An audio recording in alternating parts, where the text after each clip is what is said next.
ফিরে আসছিলেন এবং তাদের ফেরার পথে হঠাৎ করে কোথাও থেকে একটি বাছুর চলে এলো। এই দুই বোন ভয়ভীত হয়ে গেলেন আর তাদের হাত থেকে সেই আটা পড়ে গেল, মাটিতে মিশে গেল।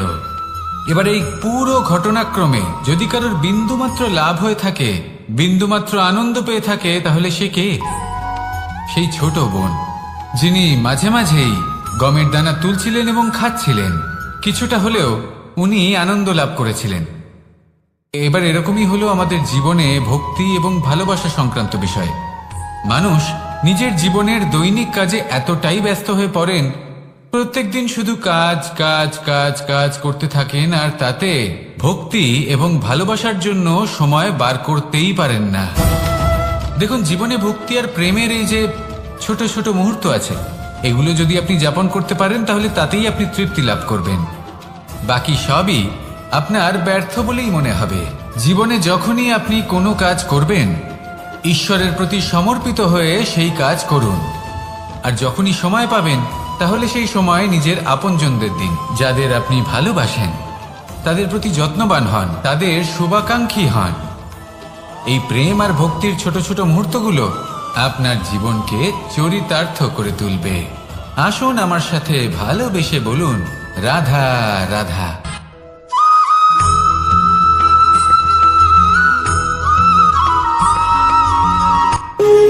যখন মানুষের মৃত্যু হয় তখন কি হয়?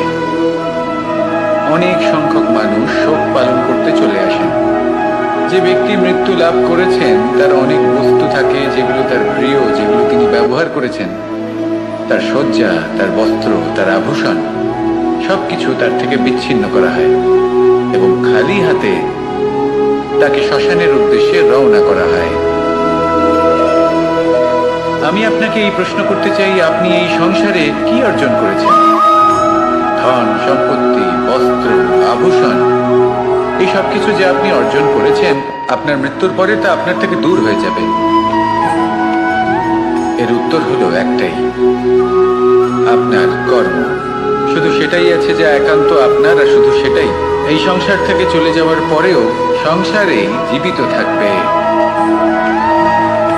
যদি আপনি দুষ্কর্ম করেন, তাহলে এই সংসার আপনাকে একটি অনুচিত উদাহরণ হিসেবে মনে রাখবে যে এই ব্যক্তি খুব পাপী ছিল, অনুচিত কর্ম করতেন। যে পথে তিনি চলেছেন সেই পথে কারোর চলা উচিত নয়। সেখানেই যদি আপনি সৎকর্ম করেন, তাহলে সংসার চিরকাল এটাই বলবে যে খুব ভালো মানুষ ছিলেন, সবাইকে ভালোবাসতেন, সবাইকে সাহায্য করতেন, আমার খুব প্রিয় মানুষ ছিলেন। এটাই হলো শ্রেষ্ঠ কর্ম। সেই জন্য জীবনে শুধুমাত্র ধন সম্পত্তি, আভূষণ এই সব অর্জন করতে গিয়ে নিজের মনোনিবেশ করবেন না। শ্রেষ্ঠ কর্ম করুন। সংসার থেকে চলে যাওয়ার পরেও এই কর্মই এই সংসারে আপনাকে জীবিত রাখবে। আসুন আমার সাথে ভালোবেসে বলুন, রাধা রাধা।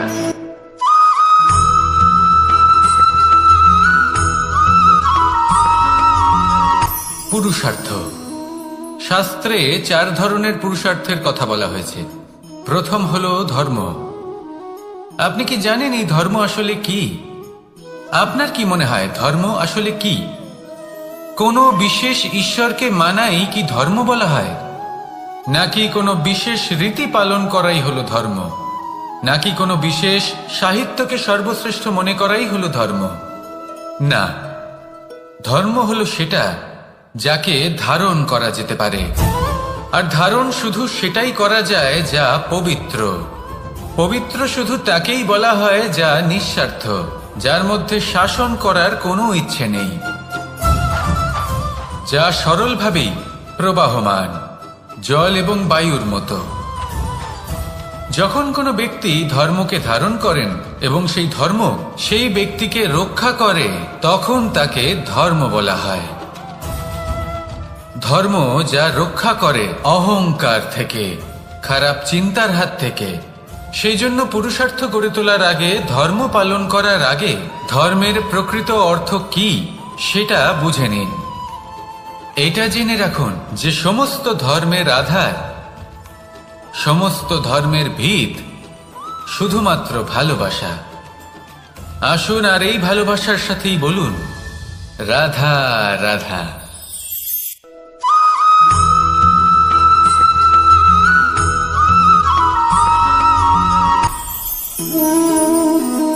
শক্তি এক অত্যন্ত বিচিত্র বস্তু, বা বলতে পারেন অনুভূতি। পিতা সবসময় চান যেন তিনি তার শক্তি পুত্রকে। আসুন আপনাকে সহজে বোঝাই। যদি আপনি সুপাত্র হন আর আপনাকে শক্তি দেওয়া হয়, তাহলে আপনি সেই শক্তির গুরুত্ব বুঝবেন, কোথায় সেই শক্তি প্রয়োগ করা উচিত সেটা বুঝবেন। আর এটা যেহেতু অর্জন করা শক্তি হবে, সেই শক্তির অপব্যবহার হবে না। কিন্তু যদি এই আপনি কুপাত্র হন আর যদি আপনাকে এই শক্তি দেওয়া হয়, তাহলে কি হবে? দেখতে গেলে এই শক্তি আপনি দান হিসেবে পেয়েছেন, তাই না আপনি এই শক্তির গুরুত্ব বুঝবেন আর না এর প্রয়োগ আপনি জানবেন। তার অপব্যবহার হওয়া সুনিশ্চিত। তাই যদি আপনি কোনো শক্তি অর্জন করতে চান, তাহলে আগে তার যোগ্য হয়ে উঠুন। পুত্র নয়, পাত্র হয়ে উঠুন। আর আমার সাথে ভালোবেসে বলুন রাধা রাধা।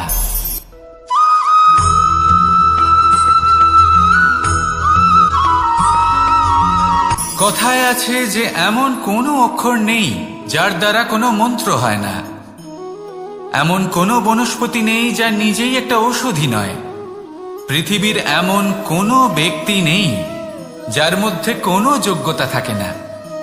শুধু প্রয়োজন হলো যে ব্যক্তিকে আমরা খুঁজে চলেছি তাকে সঠিকভাবে চিনে নেওয়া। যদি তার যোগ্যতা, তার বিশেষত্ব আমরা বুঝতেই না পারি, তাহলে আর লাভ কি রইল? এই সংসারে এমন অনেক ব্যক্তি রয়েছেন যারা ছোট ছোট অসফলতার কারণে আপনাকে এটা বলে দেবে যে আপনি কোনো কাজের নন, আপনি হলেন মূর্খ, আপনি কিছুই করতে পারবেন না। এইসব কথায় কখনোই বিশ্বাস করবেন না, কারণ আপনি এবং প্রত্যেকটি জীব এই পরমাত্মা এবং এই প্রকৃতির সৃষ্টি, যা অত্যন্ত বিশেষ। যদি আপনাকে উদাহরণ দিই, তাহলে একদিকে আছে তরোয়াল, একটা বড় লম্বা তরোয়াল, যার দ্বারা যুদ্ধ করা যায়, জয়লাভ করা যায়। আর অন্যদিকে রয়েছে একটা ছোট্ট সূচ, কিন্তু যে কাজ একটা ছোট্ট সূচ করতে পারে তা একটা তরোয়াল দ্বারা সম্ভব নয়। এর অর্থ হলো এটাই যে প্রত্যেকটা রচনা অত্যন্ত অমূল্য এবং অত্যন্ত বিশেষ হয়। তাহলে বিশ্বাস রাখুন যে আপনি অত্যন্ত বিশেষ একজন, আর প্রেমের সাথে বলুন রাধা রাধা।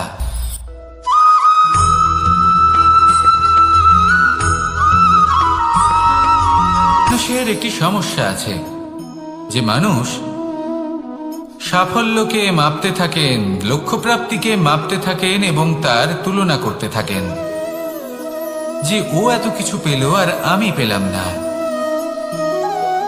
ওর কাছে এত কিছু আছে কিন্তু আমার কাছে নেই। এই তুলনা করার জন্য ওনারা দুঃখী হয়ে পড়েন, নিরাশ হয়ে পড়েন। তাই আমি একটা প্রশ্ন করছি যে এটা কি উচিত? এই সংসারে আপনি কি নিয়ে তুলনা করবেন, যেখানে সূর্যদেব চন্দ্রমা দুজনেই আছেন, দুজনেই হলেন বিশেষ, দুজনেই নিজ নিজ সময়ে উদিত হন। এদের মধ্যে একজন না থাকলে তাহলে আমাদের জীবন কঠিন হয়ে পড়বে। ঠিক সেইভাবেই আপনি যদি একটা বড় রেখা অঙ্কন করেন, তাহলে অন্য রেখাটি ছোট হয়ে পড়ে না, সে তেমনই থাকে যেমনটা সে ছিল। আপনার অস্তিত্ব কখনো ছোট বা বড় হতে পারে না, শুধু তুলনা করার জন্য আপনার এটা মনে হতে পারে। যদি আপনি যুদ্ধ করতে চান, আপনার তলোয়ারের প্রয়োজন পড়বে। যদি বস্ত্র তৈরি করতে চান, এত বড় তলোয়ার দিয়ে কিছুই হবে না, তখন প্রয়োজন পড়বে একটা ছোট্ট সূচের। তাই তুলনা করবেন না, না নিজেকে ছোট মনে করবেন, না অন্য কাউকে। সবার সাথে সহযোগিতা করুন, আর যদি তুলনা করতেই হয় নিজের সাথে করুন, যে কাল আমি কেমন ব্যক্তি ছিলাম, আজ কি তার থেকে শ্রেষ্ঠ হয়ে উঠতে পেরেছি? ভেবে দেখুন ভবিষ্যতে গিয়ে আপনি কতটা শ্রেষ্ঠ ব্যক্তি হতে পারেন। আসুন আমার সাথে ভালোবেসে বলুন রাধা রাধা।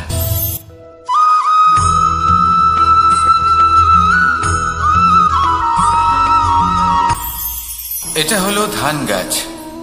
এর থেকে যে চাল উৎপন্ন হয় তা মানুষ গ্রহণ করেন। আর এটা কি? এ হলো জংলি ঘাস। একবার ভেবে দেখুন, যদি এই জংলি ঘাস ধান গাছের আশেপাশে থাকে তাহলে কি হবে? ধান উৎপন্ন হতে পারবে? তা উৎকৃষ্ট হতে পারবে? আমরা কি তা গ্রহণ করতে পারবো? কখনোই নয়। এই জংলি ঘাস ধানকে নষ্ট করে দেবে, কিন্তু নিজে জীবিত থাকবে। এটাই হলো আজকের শিক্ষা। এই সংসারে যদি আপনি নীতির পথে চলতে চান, উচিত কর্ম করতে চান, সংসারকে সেবা করতে চান, তাহলে জংলি ঘাসের মতো ব্যক্তিদের থেকে সবসময় দূরে থাকতে হবে। সেই ব্যক্তি যারা দুর্নীতি এবং মিথ্যা দ্বারা পরিপূর্ণ, যাদের ব্যবহার অশুভ, যাদের অনেক অশুভ গুণ রয়েছে, তারা সঠিক নয়। সেই সকল ব্যক্তি যাদের চরিত্র অত্যন্ত দুষ্ট হয়, তারা হয় শুভ চরিত্রের ব্যক্তিকে একদম নষ্ট করে দেয়, নয় নিজের মতো বানিয়ে তোলে।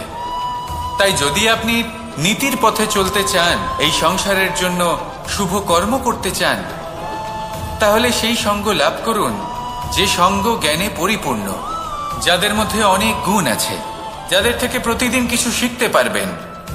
এমন ব্যক্তির সাথে জীবন অতিবাহিত করুন। দুরাচারীদের থেকে দূরে থাকুন। তবেই এই মন প্রসন্ন হয়ে বলবে, রাধা রাধা।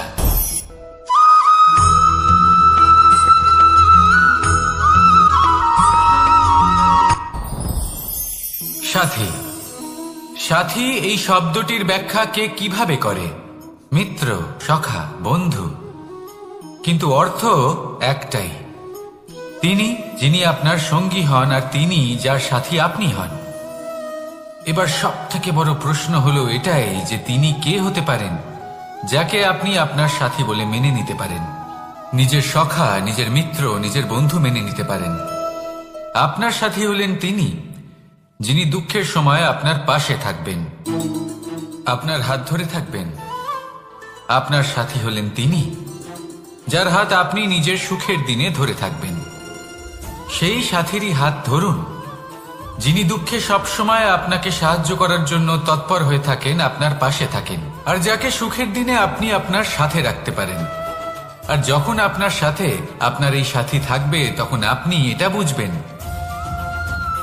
যে যখন জীবনে দুঃখ আসে, তখন এই দুঃখ কমে যায়, সবার মধ্যে ভাগ হয়ে যায়। আর যদি তখন সুখ আসে, তাহলে সেটা সবার উপস্থিতিতে আরো বেড়ে যায়। এটাই হলো প্রেম, এটাই হলো ভালোবাসা, এটাই হলো সঙ্গ। যেমন সম্পর্ক আমার আর রাধার মাঝে। তাহলে আসুন আর আমার সাথে ভালোবেসে বলুন, রাধা রাধা।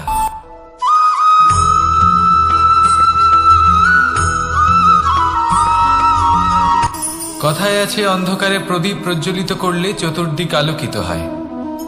কিন্তু যদি এই প্রদীপ আমি সূর্যের আলোর সম্মুখে সকালবেলায় প্রজ্বলিত করে রেখে দিই, তাহলে কি হবে? আপনি বলবেন যে এটা করে তো কোনো লাভই হলো না। সূর্যের প্রকাশের সামনে এই প্রদীপ আসলে কিছুই নয়। এবার এই চিন্তা ভাবনা প্রত্যেক দিন করতে হবে, আর একটা অমূল্য শিক্ষা পেতে হবে। মনে করুন যে আপনি মহাপুরুষের সামনে বসে আছেন, কোনো মহাজ্ঞানীর সামনে।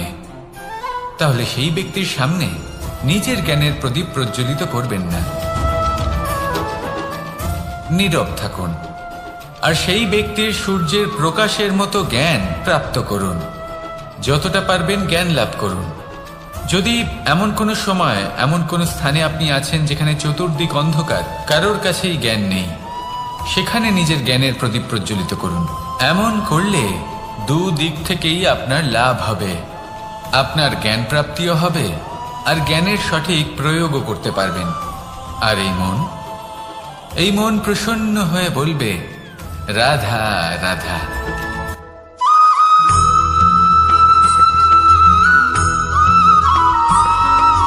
প্রত্যেক মানুষ নিজের জীবনে হীরক তথা হীরে এবং দর্পণ, এই দুই দেখেছেন। এই দুই হলো সাদা, এবং এরা দুজনেই আলোর প্রতিফলন ঘটায়, এবং এরা দুজনেই উজ্জ্বল হয়ে ওঠে। আপনি হয়তো মনে মনে ভাবছেন যে এটা কি ধরনের তুলনা করছি। একটা হীরে তো রত্ন, তার মূল্য দর্পণের থেকে অনেক গুণ বেশি। কিন্তু হীরে থাকাতে দর্পণের মূল্য কিন্তু কোনো অংশে কমে যায় না, তাই না? মানুষ যখন হিরে নিজের হাতে নেয় তখন সবার আগে কি খোঁজে? দর্পণ, যাতে তার মধ্যে দিয়ে দেখে সে বুঝতে পারে যে সেই হিরে আদৌ তার শোভা বর্ধন করছে কিনা, তাকে ভালো দেখাচ্ছে কিনা, প্রসাধনের জন্য সেটা ব্যবহার করা ঠিক হবে কিনা। অর্থাৎ হীরের উপস্থিতিতে দর্পণের গুরুত্ব কম হলো না, দর্পণের কারণে হীরের মূল্য বোঝা গেল। আমাদের জীবনেও ঠিক এরকমই ঘটে। আপনারা যদি সংসারে নিজের আশেপাশে দেখেন, এমন অনেক মানুষ দেখতে পাবেন যারা নিজেদের ক্ষেত্রে মহান স্থানে পৌঁছেছেন, নিপুণ এবং শ্রেষ্ঠ হয়েছেন। আর তাদের মধ্যে আপনার নিজের মনে হয় যেন আপনি হলেন দর্পণ। নিজেকে ছোট মনে করবেন না। আপনার মূল্য কম হচ্ছে না, আপনার নিজস্ব মূল্য আছে। আর যদি আপনার অস্তিত্ব না থাকে তাহলে ওনাদের অস্তিত্বের মূল্য সংসার বুঝতেই পারবে না। জীবনে সবসময় চেষ্টা করবেন যাতে আপনি আরো বেশি শ্রেষ্ঠ হয়ে উঠতে পারেন। আপনি নিজে যে স্থানে আছেন সেটাকে ছোট মনে করবেন না, তারও নিজস্ব একটা মূল্য আছে। যদি আপনি হিরে হয়ে থাকেন তাহলে অহংকার করবেন না, যদি আপনি দর্পণ হয়ে থাকেন তাহলে নিজেকে ছোট মনে করবেন না। আসুন আর আমার সাথে ভালোবেসে বলুন, রাধা রাধা।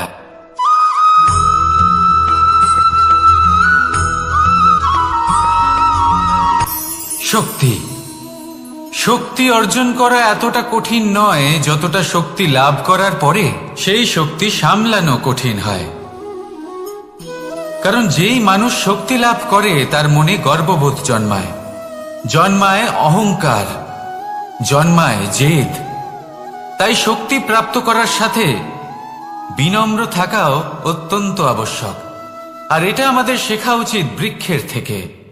বৃক্ষ যা আমাদের ফল দেয়, বৃক্ষ যা যত ফল দেয় ততটাই ঝুঁকে যায়। আমরা পাথর মারি ওই বৃক্ষের থেকে ফল প্রাপ্ত করার জন্য। সেই পাথরের মার সহ্য করেও বৃক্ষ আমাদের ফল দেয়। কোনো গর্ববোধ নেই, কোনো অহংকার বোধ নেই। আর সেই জন্য এই বৃক্ষের পুজো করা হয়। এটাই হলো মাহাত্ম্য শক্তির সাথে বিনম্রতার। যদি এই শক্তি সৃজন করে থাকে, সাহায্য করে থাকে, সম্বল হয়ে থাকে, তবেই সেই শক্তি উপযুক্ত। আর নয়তো সেই শক্তি একদিন আপনাকে আসক্ত অবশ্যই করবে। তাহলে শক্তি অবশ্যই অর্জন করুন, কিন্তু তার সাথে সেই শক্তি সামলানোর মতো বিবেকও আপনাকে অবশ্যই জাগ্রত করতে হবে। তাহলে আসুন আমার সাথে ভালোবেসে বলুন, রাধা রাধা।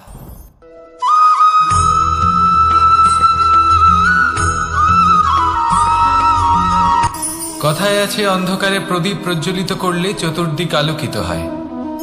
কিন্তু যদি এই প্রদীপ আমি সূর্যের আলোর সম্মুখে সকালবেলায় প্রজ্বলিত করে রেখে দিই, তাহলে কি হবে? আপনি বলবেন যে এটা করে তো কোনো লাভই হলো না। সূর্যের প্রকাশের সামনে এই প্রদীপ আসলে কিছুই নয়।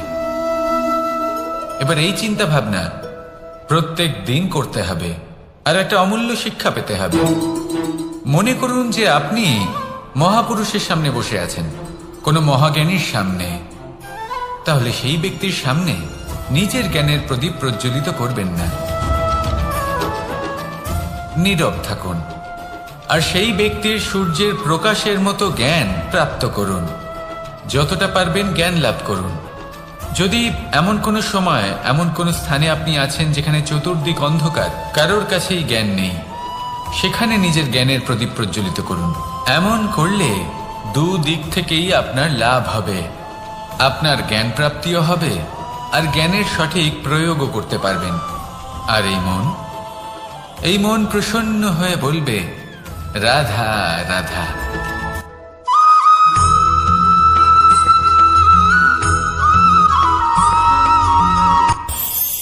এই সংসারে আমরা প্রকাশ কোথা থেকে পাই?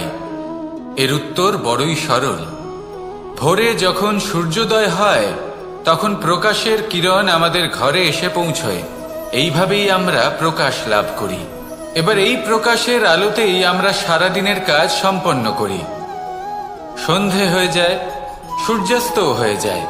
আর আমাদের ঘর যাতে অন্ধকার না হয় তার জন্য আমরা একটা প্রদীপ প্রজ্বলিত করি। এটাই ঘটে আমাদের জীবনেও।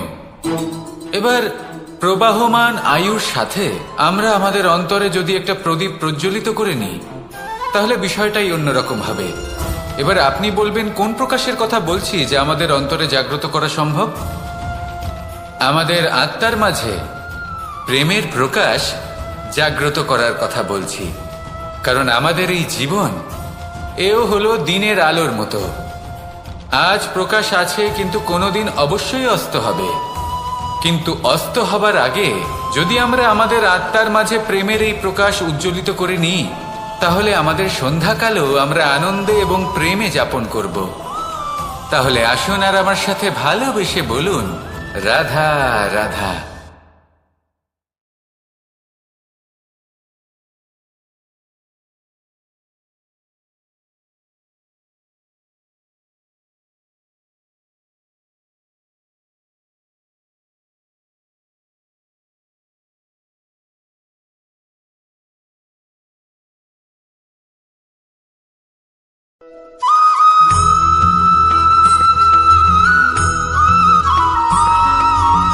কথায় আছে যে এমন কোনো অক্ষর নেই যার দ্বারা কোনো মন্ত্র হয় না। এমন কোনো বনস্পতি নেই যা নিজেই একটা ঔষধি নয়।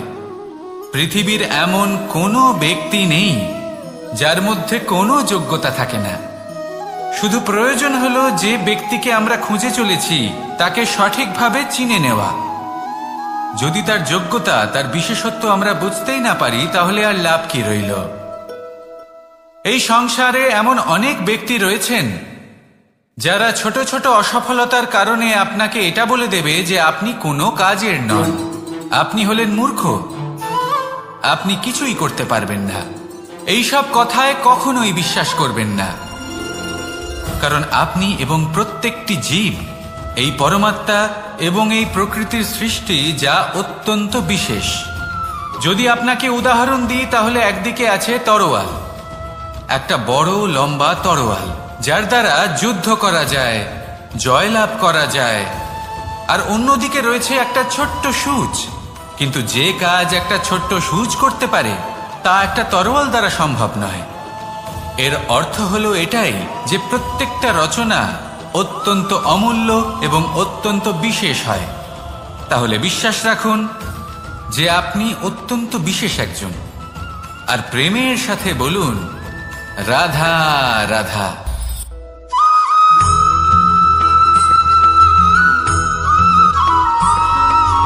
জীবনে যখন কোনো ব্যক্তি নিজের লক্ষ্য প্রাপ্তির জন্য নিরন্তর পরিশ্রম করতে থাকেন, চেষ্টা করতে থাকেন, তখন তিনি কষ্ট অনুভব করেন। কখনো শারীরিক কষ্ট, কখনো মানসিক কষ্ট। এবার উনি এটা ভাবতে থাকেন যে আমি কি উচিত করছি নাকি অনুচিত করছি। কারণ অন্যদিকে এমন একজন ব্যক্তিও আছেন যিনি একদমই পরিশ্রম, চেষ্টা করছেন না। তিনি মদিরা পান করেন, বিলাসিতায় জীবন কাটান, অলস প্রকৃতির হয়ে ওঠেন, নিদ্রাতে বিলীন হয়ে থাকেন আর ভাবেন যে তিনি সুখ লাভ করছেন। কিন্তু এরকম কেন হয়? কারণ যখন আমরা সৎ পথে থাকি, উচিত পথে চলি, লক্ষ্য প্রাপ্ত করার জন্য চেষ্টা করতে থাকি, তখন আমাদের ভেতরে থাকা নেতিবাচক শক্তি এবং পাপ এই দেহকে ত্যাগ করে দেয়। আর এই অনুভূতিটাই আমাদের দুঃখের অনুভূতি দেয়, কষ্ট দেয়। এবার সেখানে যদি আমরা কুপথে চলি, অনুচিত পথে চলতে থাকি, তাহলে আমাদের ভেতরে থাকা পুণ্য এবং ধনাত্মক শক্তি আমাদের দেহ ত্যাগ করে দেয়। আর এই অনুভূতির কারণেই আমরা সুখ অনুভব করি। কিন্তু কখনো ভাববেন যে এই সুখ বেশি সময় পর্যন্ত থাকে না। সেই জন্য সবসময় মনে রাখবেন, যদি আপনি জানেন যে এটাই আপনার লক্ষ্য, এটাই উচিত পথ, শুভ পথ, তাতে নিরন্তরভাবে এগিয়ে যেতে চেষ্টা করতে থাকুন। এই কষ্ট আপনাকে সুখের পরাকাষ্ঠায় কখন পৌঁছে দেবে তা আপনি জানতেই পারবেন না। আসুন আমার সাথে ভালোবেসে বলুন, রাধা রাধা।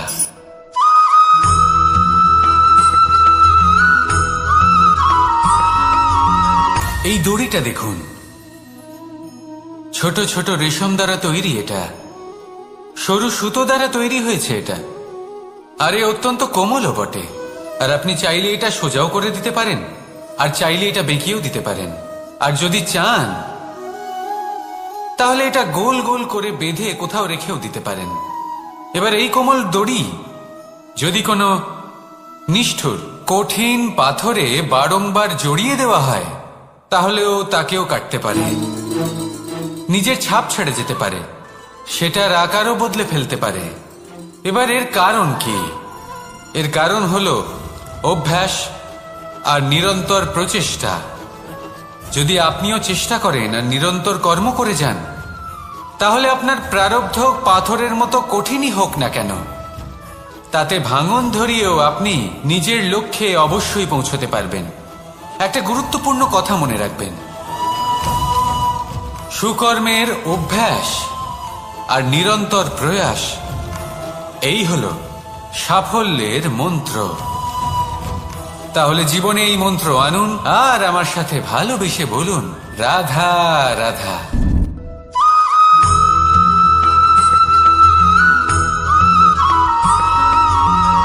এই সংসারে কোনো বস্তু হোক বা ব্যক্তি হোক, তার একার গুরুত্ব কিন্তু খুব বেশি নয়।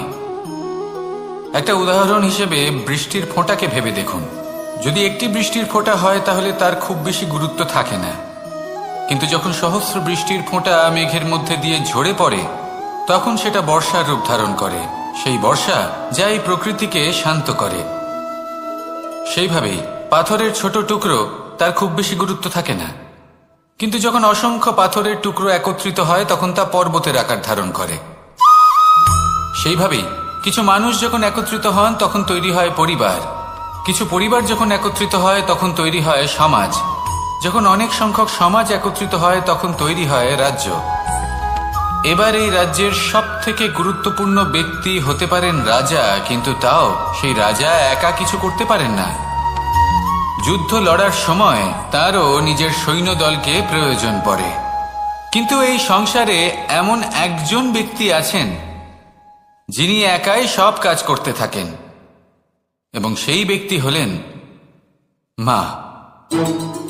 আমাদের জীবনে একজন পিতার ভূমিকা কিন্তু নিঃসন্দেহে অমূল্য, কিন্তু আমাদের সকলের জীবনে যে ভূমিকা একজন মায়ের তা অন্য কারোর থাকে না। একজন মা একাই সন্তানকে বড় করতে পারেন, সংস্কারী করে তুলতে পারেন, তার জন্য পরিশ্রম করেন। আর এত কিছু কাজ করার পরেও তার কাজের জন্য তিনি প্রশংসা অবশ্য পান না। উল্টে যদি সেই সন্তান অনুচিত পথে চালিত হয়, অনুচিত কর্ম করে, তখন সেই মাকেই অপবাদের পাত্র হয়ে উঠতে হয়। আমাদের জীবনে মায়ের যোগদান কতটা সেটা বুঝুন। আপনাকে বড় করে তোলার জন্য উনি কতটা পরিশ্রম করেছেন সেটা বুঝুন। আজ থেকে, এখন থেকে, এই মুহূর্ত থেকে মাকে সম্মান করতে শিখুন। যখন সময় পাবেন, যখন সুযোগ হবে, তখন তার প্রশংসা করুন, ওনারও ভালো লাগবে। আর মায়ের এই মমতার জন্য, তার এই ভূমিকার জন্য আসুন সবাই মিলে আমরা তাকে প্রণাম করি,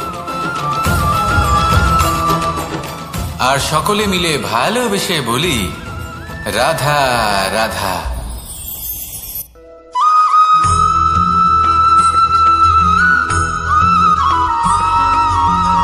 আপনি কখনো কোনো বাজকে নিজের বাসা বানাতে দেখেছেন? এই বাজ যখনই কোনো বাসা বানায় তখন উঁচু গাছের ডালে বা কোনো পর্বতের শিখরে বাসা বানায়, অনেক উচ্চতায়, আর সেখানে তার সন্তানও জন্মগ্রহণ করে। যখন এই সন্তানেরা জন্মায় তখন এই বাজ খুবই ভালোবেসে এবং খুব সাবধানে এদের পালন পোষণ করে, নিজের ঠোঁট দিয়ে তাদের ঠোঁটে খাবার পরিবেশন করে। কিন্তু যেই সেই সন্তানেরা হৃষ্টপুষ্ট হয়ে যায় এবং সেই কথা বাজ নিজে বুঝতে পেরে যায়, সেই বাজ নিজেই সেই বাসা ছিন্ন ভিন্ন করে দেয়। সেই সন্তান যাদের সবেমাত্র ডানা গজিয়েছে, কিভাবে উঠতে হয় তারা জানে না, সেই সন্তানগুলিকে উচ্চতা থেকে ঠেলে দেয়। সেই সন্তান প্রথমে ভয়ভীত হয়ে যায়। তারা সামনে মৃত্যুকে দেখতে পেয়ে ভয়ের কারণে তাদের ডানা ঝাপটাতে থাকে, আর সেই প্রক্রিয়াতে সেই সন্তানগুলি উড়তে শুরু করে দেয়। এবার এই ঘটনায় আমরা কি শিক্ষা পেতে পারি? এটাই, যদি আপনি মাতা পিতা হন তাহলে নিজের সন্তানকে অবশ্যই স্নেহ করুন, কিন্তু তাদেরকে নিজের আঁচলের তলায় বেঁধে রাখবেন না। যদি আপনি চান আপনার সন্তান জীবনে উন্নতি করুক, তাহলে নিজের মুঠো থেকে তাদের স্বতন্ত্র করে দিন। এই সংসারে সংঘর্ষ করতে দিন। সেই সন্তান নিজেই বুঝতে পারবে যে জন্মের সময় পাওয়া ডানা কি করে ব্যবহার করতে হয়। আর আপনার চোখের সামনে আপনার সন্তান এই আকাশে উড়তে থাকবে। তাহলে আসুন আমার সাথে ভালোবেসে বলুন, রাধা রাধা।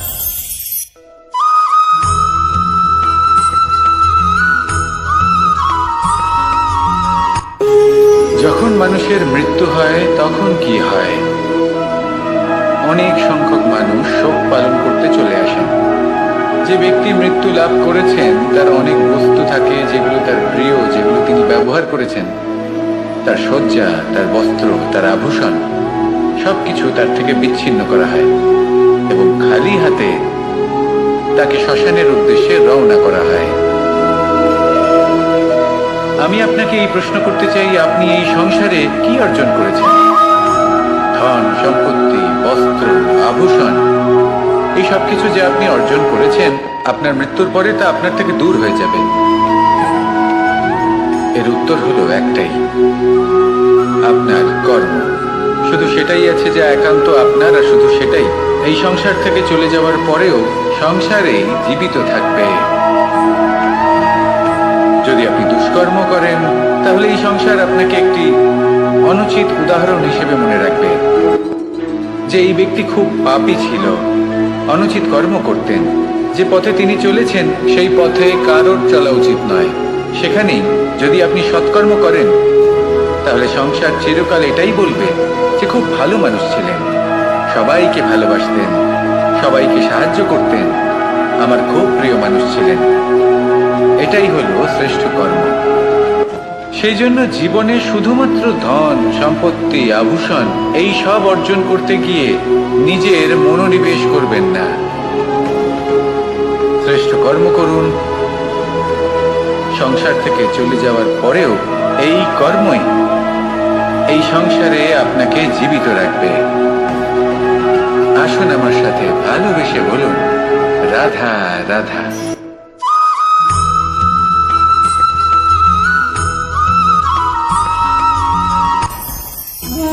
ভোজন।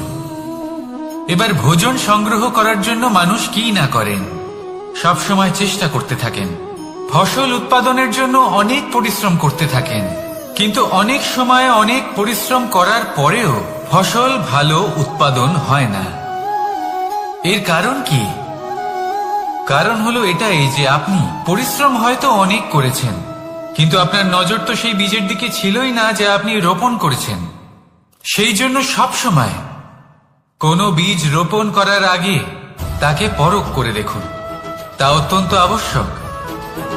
আর সেইভাবেই যখনই কোনো কর্মের প্রশ্ন আসে তাহলে সেখানে শুধুমাত্র পরিশ্রম যথেষ্ট নয়, সেই কাজের প্রতি আপনার কর্তব্য কি, আপনার উদ্দেশ্য কি, সেটা জানা হলো অত্যন্ত গুরুত্বপূর্ণ। তাই কর্ম করুন, কিন্তু সেই কর্মের প্রতি আপনার যা উদ্দেশ্য তার মাহাত্ম্য বুঝতে চেষ্টা করুন। তাহলে আসুন আমার সাথে ভালোবেসে বলুন, রাধা রাধা।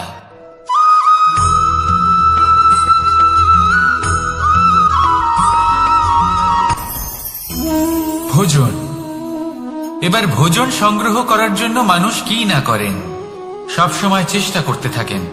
ফসল উৎপাদনের জন্য অনেক পরিশ্রম করতে থাকেন, কিন্তু অনেক সময় অনেক পরিশ্রম করার পরেও ফসল ভালো উৎপাদন হয় না। এর কারণ কি? কারণ হলো এটাই যে আপনি পরিশ্রম হয়তো অনেক করেছেন, কিন্তু আপনার নজর তো সেই বীজের দিকে ছিলই না যা আপনি রোপণ করেছেন। সেই জন্য সব সময় কোনো বীজ রোপণ করার আগে তাকে পরখ করে দেখুন, তা অত্যন্ত আবশ্যক। আর সেইভাবেই যখনই কোনো কর্মের প্রশ্ন আসে তাহলে সেখানে শুধুমাত্র পরিশ্রম যথেষ্ট নয়, সেই কাজের প্রতি আপনার কর্তব্য কি, আপনার উদ্দেশ্য কি, সেটা জানা হলো অত্যন্ত গুরুত্বপূর্ণ। তাই কর্ম করুন, কিন্তু সেই কর্মের প্রতি আপনার যা উদ্দেশ্য তার মাহাত্ম্য বুঝতে চেষ্টা করুন। তাহলে আসুন আমার সাথে ভালোবেসে বলুন, রাধা রাধা।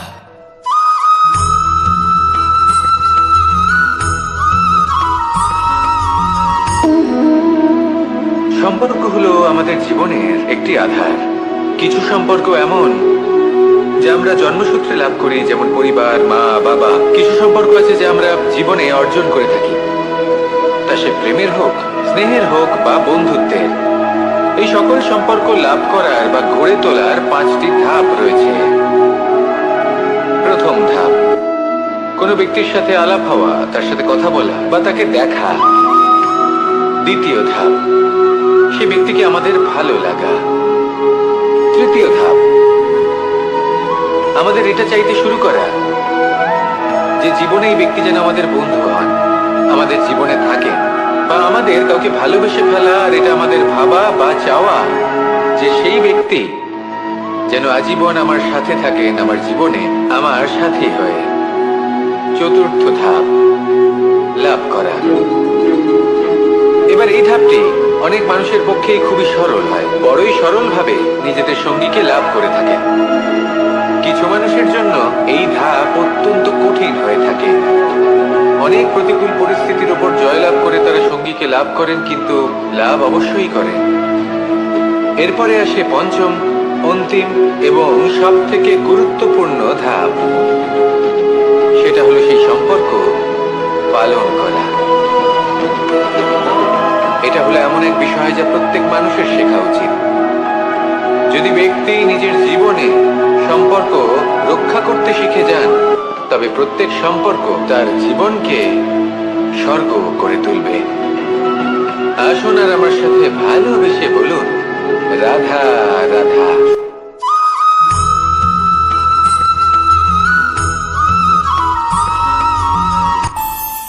আমাদের মনে যখন কোনো প্রশ্ন ওঠে, কোনো দ্বন্দ্ব জাগে, তখন আমরা যাই আমাদের গুরুর কাছে, আমাদের আরাধ্যের কাছে গিয়ে জিজ্ঞেস করি। এইভাবেই একদিন আমি পৌঁছলাম আমার আরাধ্যের কাছে, আমার মহাদেবের কাছে, আর ওনাকে প্রশ্ন করলাম যে মহাদেব, জীবনে আনন্দ পাওয়ার, উৎসব পালনের, প্রেম ভাগ করে নেবার, জীবনকে উপভোগ করে নেওয়ার সর্বশ্রেষ্ঠ সময় কোনটা? মহাদেব হাসলেন আর উনি বললেন, জীবনে উৎসব পালনের সব থেকে শ্রেষ্ঠ দিন হল মৃত্যুর ঠিক আগের দিনটা। প্রেম ভাগ করে নেওয়ার সব থেকে শ্রেষ্ঠ মুহূর্ত হল মৃত্যুর ঠিক আগের মুহূর্ত। জীবনকে উপভোগ করে নেওয়ার সর্বশ্রেষ্ঠ প্রহর হল মৃত্যুর 1 প্রহর পূর্বে। তখন আমি চমকে গেলাম। আমি বললাম, কিন্তু মহাদেব, মৃত্যু তো অনিশ্চিত, আমরা জানিও না কবে আমাদের মৃত্যু হবে। মহাদেব আবার হাসলেন। উনি বললেন যে যদি আমরা এভাবে জীবন কাটাই যে আমরা জীবনের প্রত্যেক দিন, প্রত্যেক মুহূর্ত, প্রত্যেক প্রহর শেষ বলে মনে করি, তাহলে আমাদের সমস্ত জীবন আনন্দের সাথেই অতিবাহিত হবে। কি বলেন?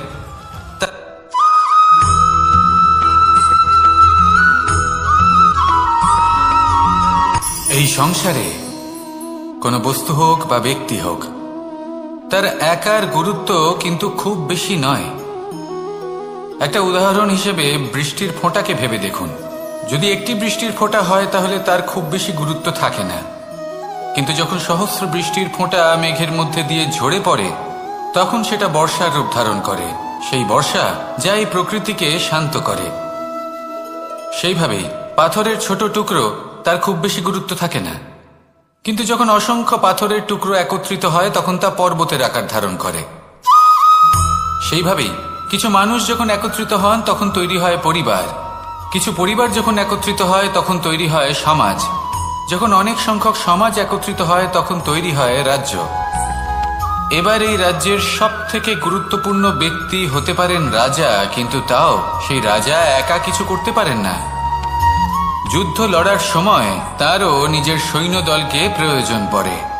কিন্তু এই সংসারে এমন একজন ব্যক্তি আছেন যিনি একাই সব কাজ করতে থাকেন, এবং সেই ব্যক্তি হলেন মা।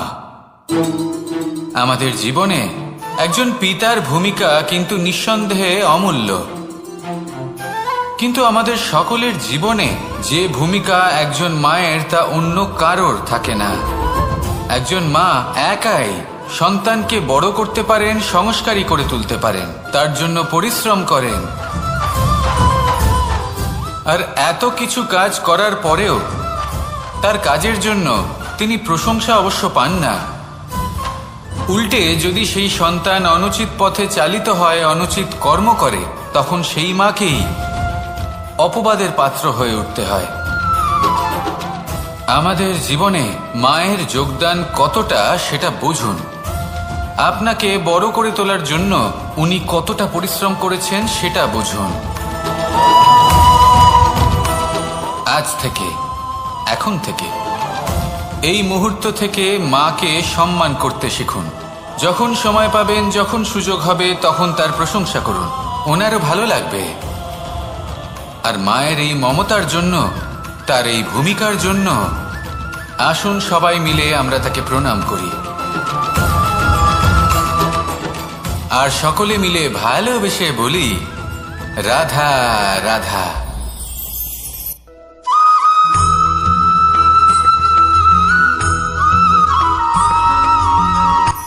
এই সংসারে সাফল্য লাভ করার জন্য জ্ঞানের প্রয়োজন হয়, পরিশ্রমের প্রয়োজন হয়, দৃঢ় নিষ্ঠার প্রয়োজন হয়, নিরন্তর চেষ্টা করা প্রয়োজনীয়। কিন্তু আরো কিছু আছে যা অত্যন্ত প্রয়োজনীয় এবং গুরুত্বপূর্ণ। তা হলো ভালো বন্ধু। তাদের থাকা অত্যন্ত প্রয়োজনীয়। যদি ভালো বন্ধু থাকে তাহলে সময় এলে তারা ঢাল হয়ে আপনাকে সুরক্ষা করবেন। সময় এলে অস্ত্রের মতো শত্রুকে সংহারও করবেন। যদি তিনি জ্ঞানী হন, তাদের মধ্যে সদ্গুণ থাকে, তাহলে এই সব গুণ আপনার মধ্যেও প্রবেশ করবে। তাহলে সাফল্যের জন্য ভালো বন্ধু পাওয়া অত্যন্ত প্রয়োজনীয়। কিন্তু শুধু বন্ধু কেন, ভালো শত্রুও থাকা প্রয়োজনীয়। এবার আপনি ভাববেন, এ আমি কি বললাম?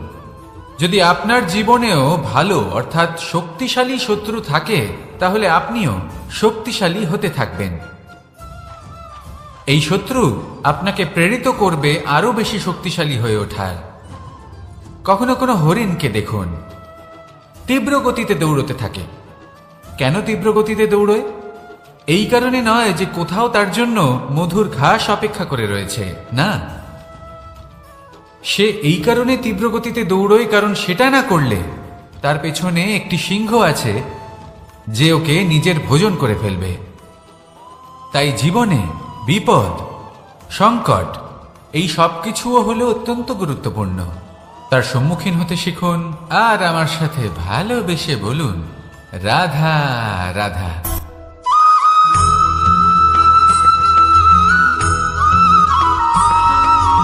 কথায় আছে, প্রত্যেক পুত্র তার পিতার প্রতিচ্ছবি হয়, আর সমস্ত প্রতিচ্ছবি চায় যেন সে তার অস্তিত্ব প্রাপ্ত করতে পারে। পুত্র চায় সে যেন তার পিতার মতো হয়, বা কখনো কখনো তার থেকেও শ্রেষ্ঠ হয়। সেটা কোনো অনুচিত ব্যাপার নয়। অনুচিত তখন হয় যখন পুত্র নিজের পিতার মতো হবার স্বপ্ন পূরণ করতে গিয়ে বা তার থেকেও শ্রেষ্ঠ হওয়ার স্বপ্ন পূরণে অনুচিত পথের আশ্রয় নেয়। কারণ তারপরে সে তার পিতার গুণগুলি আত্মসাৎ করতে চায় না। সে শুধুই এটা চায় যে সংসারের চোখে যেন আমি শ্রেষ্ঠ প্রমাণিত হই। এটা অনুচিত। সংসারে এমন অনেক মানুষ আছেন যারা এই কারণে শ্রেষ্ঠ হওয়ার চেষ্টা করেন যাতে তার পরিবারের তার পিতার সম্মান বৃদ্ধি পায়। এমনও মানুষ থাকেন, আর এটাই হলো পার্থক্য উদ্দেশ্যের। মনে রাখবেন, যদি আপনার উদ্দেশ্য শুভ হয় তাহলে পথও শুভ হবে, যদি আপনার উদ্দেশ্য অশুভ হয় তাহলে পথও অশুভ হবে। তাহলে নিজের পিতার মতো হবার চেষ্টা অবশ্যই করুন, তার থেকেও শ্রেষ্ঠ হওয়ার চেষ্টা অবশ্যই করুন, কিন্তু মনে রাখবেন আপনার সংকল্প আর আপনার উদ্দেশ্য এই দুই শুভ হওয়া উচিত। তাহলে আসুন আর আমার সাথে ভালোবেসে বলুন, রাধা রাধা।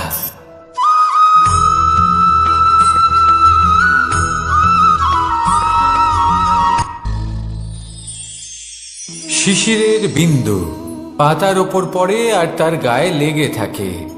পাতা তাকে শুষে নিতে পারে না, আর শেষ পর্যন্ত সে ঝরে পড়ে যায়। অন্যদিকে রয়েছে মেঘ এবং চাতক। এদের মধ্যে অনেক দূরত্ব থাকে। মেঘ থাকে আকাশে আর চাতক থাকে ধরিত্রীতে। কিন্তু যখন এই মেঘ থেকে বৃষ্টি ঝরে পড়ে, এই চাতক কিন্তু সেই জলই পান করে, নয়তো সে তৃষ্ণার্ত থেকে যায়। এবার অন্যদিকে দেখলাম শিশির বিন্দু আর পাতার এই সম্পর্ক। এরা খুব কাছাকাছি থাকে, ঘনিষ্ঠও থাকে। অন্যদিকে রয়েছে মেঘ এবং চাতকের সম্পর্ক, যাদের মধ্যে অনেক দূরত্ব থাকা সত্ত্বেও তারা খুব ঘনিষ্ঠ, তাই না? এই সারমর্ম খুব সরল। এই নৈকট্য, এই দূরত্ব, তা আপনার সম্পর্কে প্রভাব কিছুতেই ফেলতে পারে না। এই নৈকট্য, এই দূরত্ব, এইসব হলো শুধুমাত্র মনের ব্যাপার। কখনো আপনি অনুভব করেছেন আপনি কারোর থেকে অনেক অনেক দূরে আছেন, অনেক দূরে আছেন, তাও সেই ব্যক্তির প্রতি আপনি টান অনুভব করেন।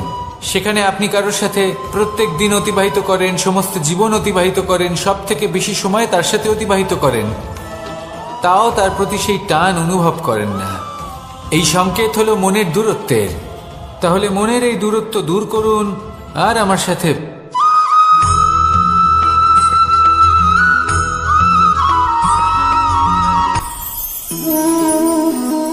শক্তি এক অত্যন্ত বিচিত্র বস্তু, বা বলতে পারেন অনুভূতি। পিতা সবসময় চান যেন তিনি তার শক্তি পুত্রকে। আসুন আপনাকে সহজে বোঝাই। যদি আপনি সুপাত্র হন আর আপনাকে শক্তি দেওয়া হয়, তাহলে আপনি সেই শক্তির গুরুত্ব বুঝবেন, কোথায় সেই শক্তি প্রয়োগ করা উচিত সেটা বুঝবেন। আর এটা যেহেতু অর্জন করা শক্তি হবে, সেই শক্তির অপব্যবহার হবে না। কিন্তু যদি এই আপনি কুপাত্র হন আর যদি আপনাকে এই শক্তি দেওয়া হয়, তাহলে কি হবে? দেখতে গেলে এই শক্তি আপনি দান হিসেবে পেয়েছেন, তাই না? আপনি এই শক্তির গুরুত্ব বুঝবেন আর না এর প্রয়োগ আপনি জানবেন। তার অপব্যবহার হওয়া সুনিশ্চিত। তাই যদি আপনি কোনো শক্তি অর্জন করতে চান, তাহলে আগে তার যোগ্য হয়ে উঠুন। পুত্র নয়, পাত্র হয়ে উঠুন। আর আমার সাথে ভালোবেসে বলুন, রাধা রাধা।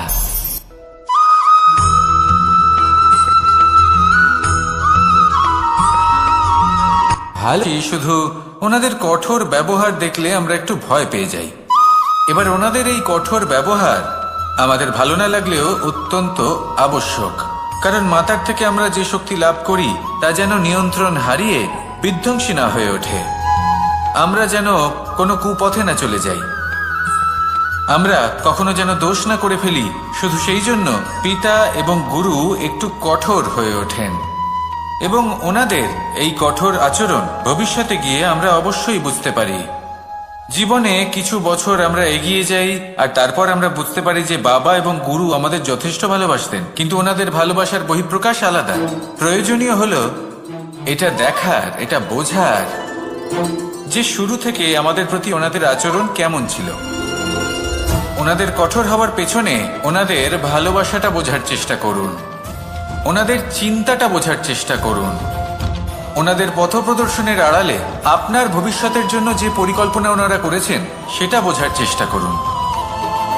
তখন আপনারা বুঝতে পারবেন ওনাদের ভালোবাসাকে। আপনার মনের মধ্যে আপনা থেকেই ওনাদের প্রতি সম্মান জেগে উঠবে। নিজের পিতা এবং নিজের গুরু এই দুজনের প্রতি কৃতজ্ঞতা প্রকাশ করুন আর আমার সাথে ভালোবেসে বলুন, রাধা রাধা।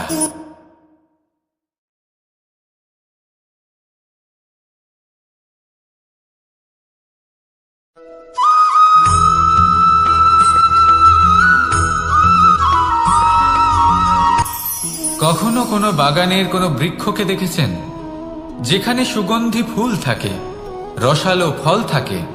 তখন মন প্রফুল্ল হয়ে ওঠে। মন থেকে সেই বৃক্ষের প্রতি ভালোবাসা জন্মায়। কিন্তু যিনি বাগানের মালিক, শুধুমাত্র তিনিই জানেন যে কিভাবে এই বৃক্ষকে আগলে রাখতে হয়, কিভাবে তার পরিচর্যা করলে এতে সুন্দর সুগন্ধি ফুল হবে, রসালো ফল হবে। কখনো কখনো প্রয়োজনের থেকে বেশি রোদ পেলে এই বৃক্ষগুলি শুকিয়ে যায়, প্রয়োজনের থেকে কম রোদ পেলেও এই বৃক্ষ কিন্তু শুকিয়ে যায়। প্রয়োজনের থেকে কম জল যদি পায়, এই বৃক্ষ শুকিয়ে যেতে পারে। প্রয়োজনের থেকে অতিরিক্ত জল যদি পায়, তখনও এই বৃক্ষের শিকড়গুলি নষ্ট হয়ে যেতে পারে। এবার এটাই কিন্তু আমাদের সংসারের সাথেও হয়। আমাদের সংসারের সকল প্রতিভাশালী ব্যক্তি, যেমন লেখক, বিচারক, প্রবক্তা, যোদ্ধা, এদের সবার ক্ষেত্রে এই কথাটাই প্রযোজ্য। যদি বেশি প্রশংসা করা হয়, তাহলেও এরা হারিয়ে যাবেন। প্রয়োজনের থেকে বেশি যদি নিন্দা করা হয়, তখনও তারা নত হয়ে পড়বেন।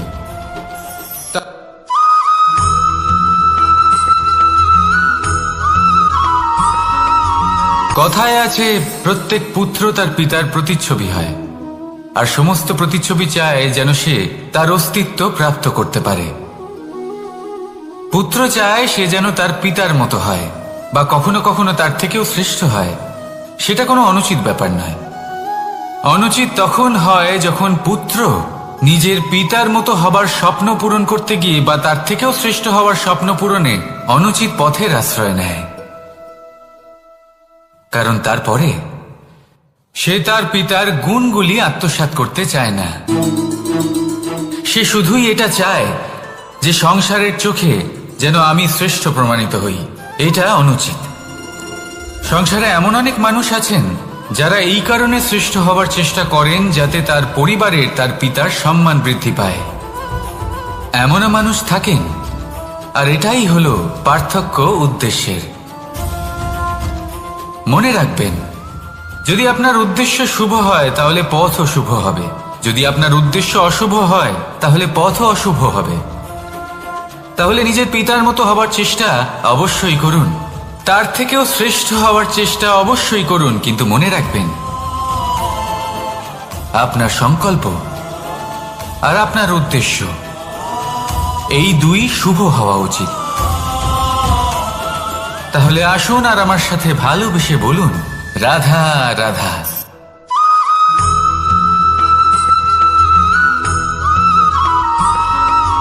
বসন্ত ঋতু, এই সময় মন আনন্দে ভরে থাকে।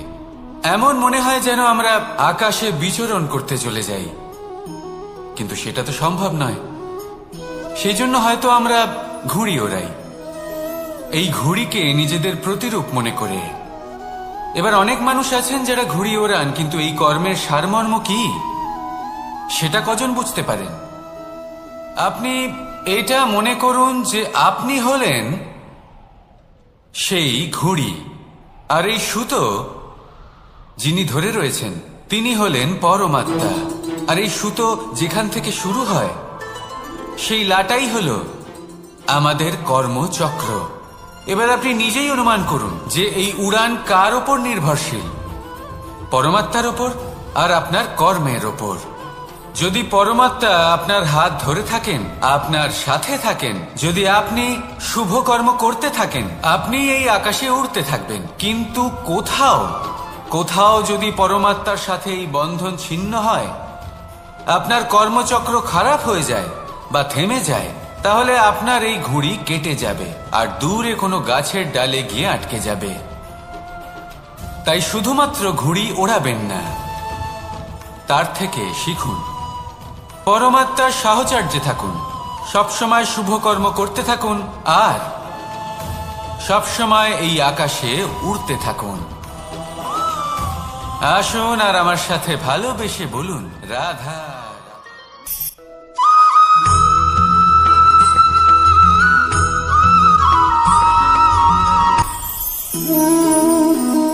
শক্তি এক অত্যন্ত বিচিত্র বস্তু, বা বলতে পারেন অনুভূতি।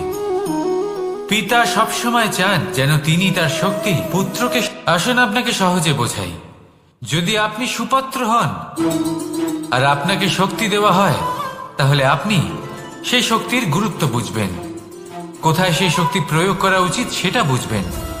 আর এটা যেহেতু অর্জন করা শক্তি হবে, সেই শক্তির অপব্যবহার হবে না। কিন্তু যদি এই আপনি কুপাত্র হন আর যদি আপনাকে এই শক্তি দেওয়া হয়, তাহলে কি হবে? দেখতে গেলে এই শক্তি আপনি দান হিসেবে পেয়েছেন, তাই না আপনি এই শক্তির গুরুত্ব বুঝবেন আর না এর প্রয়োগ আপনি জানবেন। তার অপব্যবহার হওয়া সুনিশ্চিত। তাই যদি আপনি কোনো শক্তি অর্জন করতে চান, তাহলে আগে তার যোগ্য হয়ে উঠুন।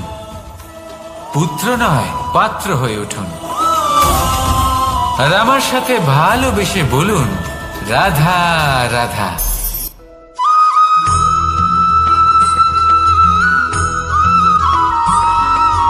প্রত্যেক মানুষ নিজের জীবনে হীরক তথা হীরে এবং দর্পণ এই দুই দেখেছেন। এই দুই হলো সাদা এবং এরা দুজনেই আলোর প্রতিফলন ঘটায় এবং এরা দুজনেই উজ্জ্বল হয়ে ওঠে। আপনি হয়তো মনে মনে ভাবছেন যে এটা কি ধরনের তুলনা করছি।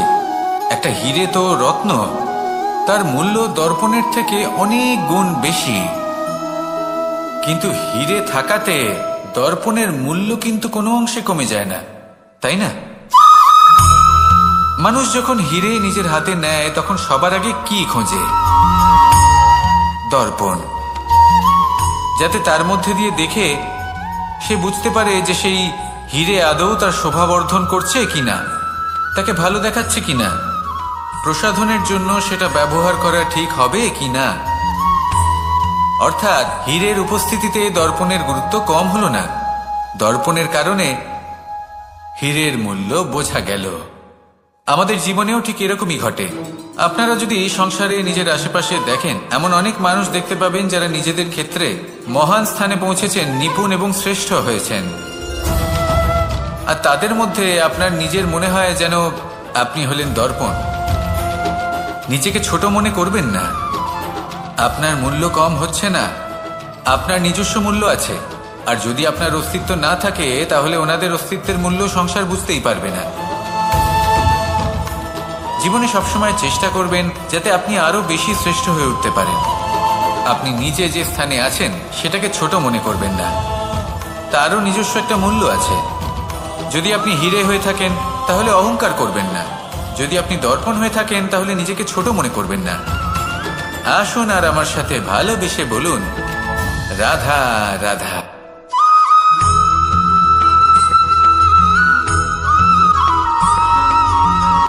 সংসারে আমাদের জীবনে যখন কোনো সুখ বা দুঃখ আসে, তার জন্য আমরা কাউকে না কাউকে অবশ্যই দায়ী করে থাকি, তাই না? এই ব্যক্তি আমাদের সাথে এরকম কাজ করেছেন, তাই আমার সাথে এমন হলো। ওই ব্যক্তি যদি এমনটা না করতেন, তাহলে আজ আমি ওই স্থানে পৌঁছতে পারতাম। সবই আপনার দৃষ্টিভঙ্গির উপর নির্ভরশীল। আর যদি আপনার দৃষ্টিভঙ্গি এমন হয়, তাহলে তা অনুচিত। সত্যি কথা বলতে এই সংসারে ভিন্ন ভিন্ন ধরনের মানুষ আছে। এটা আপনার উপর নির্ভর করছে কিভাবে তাদের স্বাগত জানাবেন। একবার ভাবুন, আমি আমার দুটো হাত সামনে নিয়ে এলাম, দুটো মুঠো খুলে দিলাম। দুই প্রকারের মানুষ আসবেন, কিছু না কিছু দিয়ে যাবেন। এই মুঠো যদি আমি বন্ধ করে দিই, তাহলে না কেউ আমাকে কিছু দিতে পারবে, না আমার কিছু যাবে আসবে।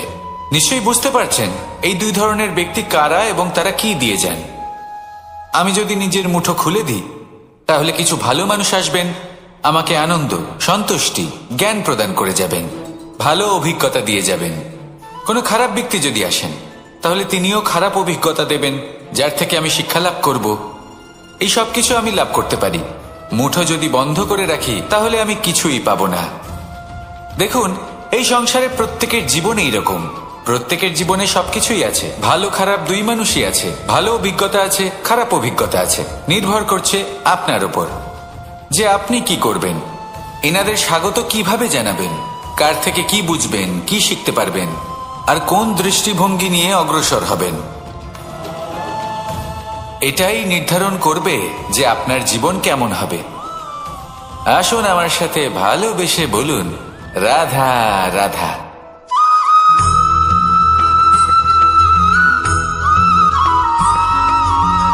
এই দড়িটা দেখুন, ছোট ছোট রেশম দ্বারা তৈরি। এটা সরু সুতো দ্বারা তৈরি হয়েছে এটা, আর এ অত্যন্ত কোমলও বটে। আর আপনি চাইলে এটা সোজাও করে দিতে পারেন, আর চাইলে এটা বেঁকিয়েও দিতে পারেন, আর যদি চান তাহলে এটা গোল গোল করে বেঁধে কোথাও রেখেও দিতে পারেন। এবার এই কোমল দড়ি যদি কোনো নিষ্ঠুর কঠিন পাথরে বারংবার জড়িয়ে দেওয়া হয়, তাহলেও তাকেও কাটতে পারে, নিজের ছাপ ছেড়ে যেতে পারে, সেটার আকারও বদলে ফেলতে পারে। এবার এর কারণ কি? এর কারণ হলো অভ্যাস আর নিরন্তর প্রচেষ্টা। যদি আপনিও চেষ্টা করেন আর নিরন্তর কর্ম করে যান, তাহলে আপনার প্রারব্ধ পাথরের মতো কঠিনই হোক না কেন, তাতে ভাঙন ধরিয়েও আপনি নিজের লক্ষ্যে অবশ্যই পৌঁছতে পারবেন।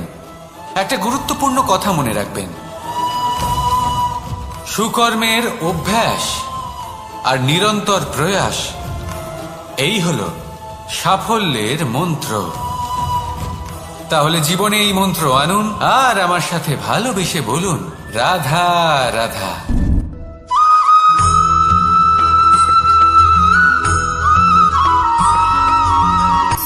শক্তি শক্তি অর্জন করা এতটা কঠিন নয় যতটা শক্তি লাভ করার পরে সেই শক্তি সামলানো কঠিন হয়। কারণ যেই মানুষ শক্তি লাভ করে তার মনে গর্ববোধ জন্মায়, জন্মায় অহংকার, জন্মায় জেদ। তাই শক্তি প্রাপ্ত করার সাথে বিনম্র থাকাও অত্যন্ত আবশ্যক। আর এটা আমাদের শেখা উচিত বৃক্ষের থেকে। বৃক্ষ যা আমাদের ফল দেয়, বৃক্ষ যা যত ফল দেয় ততটাই ঝুঁকে যায়। আমরা পাথর মারি ওই বৃক্ষের থেকে ফল প্রাপ্ত করার জন্য। সেই পাথরের মার সহ্য করেও বৃক্ষ আমাদের ফল দেয়। কোনো গর্ববোধ নেই, কোনো অহংকার বোধ নেই, আর সেই জন্য এই বৃক্ষের পুজো করা হয়। এটাই হলো মাহাত্ম্য শক্তির সাথে বিনম্রতার।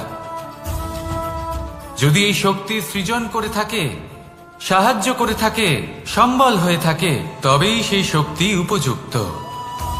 আর নয়তো সেই শক্তি একদিন আপনাকে আসক্ত অবশ্যই করবে। তাহলে শক্তি অবশ্যই অর্জন করুন, কিন্তু তার সাথে সেই শক্তি সামলানোর মতো বিবেকও আপনাকে অবশ্যই জাগ্রত করতে হবে। তাহলে আসুন আমার সাথে ভালোবেসে বলুন, রাধা রাধা।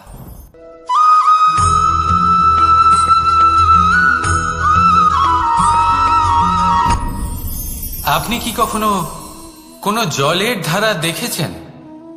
তার সামনে যতই মাটি থাকুক না কেন, যতই কাদা থাকুক না কেন, যখন এই জলের ধারা বইতে আরম্ভ করে দেয়, তাহলে নিজের মনে, নিজের ভাবনার, নিজের জীবনের যত অনাবশ্যক তত্ত্ব আছে, অনুপযোগী অংশ রয়েছে, অর্থাৎ অপরিষ্কার অংশ রয়েছে, তা নিজে থেকেই নির্মল হয়ে উঠবে।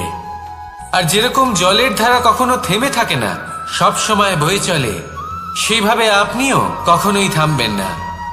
সবসময় বয়ে চলুন, এগোতে থাকুন।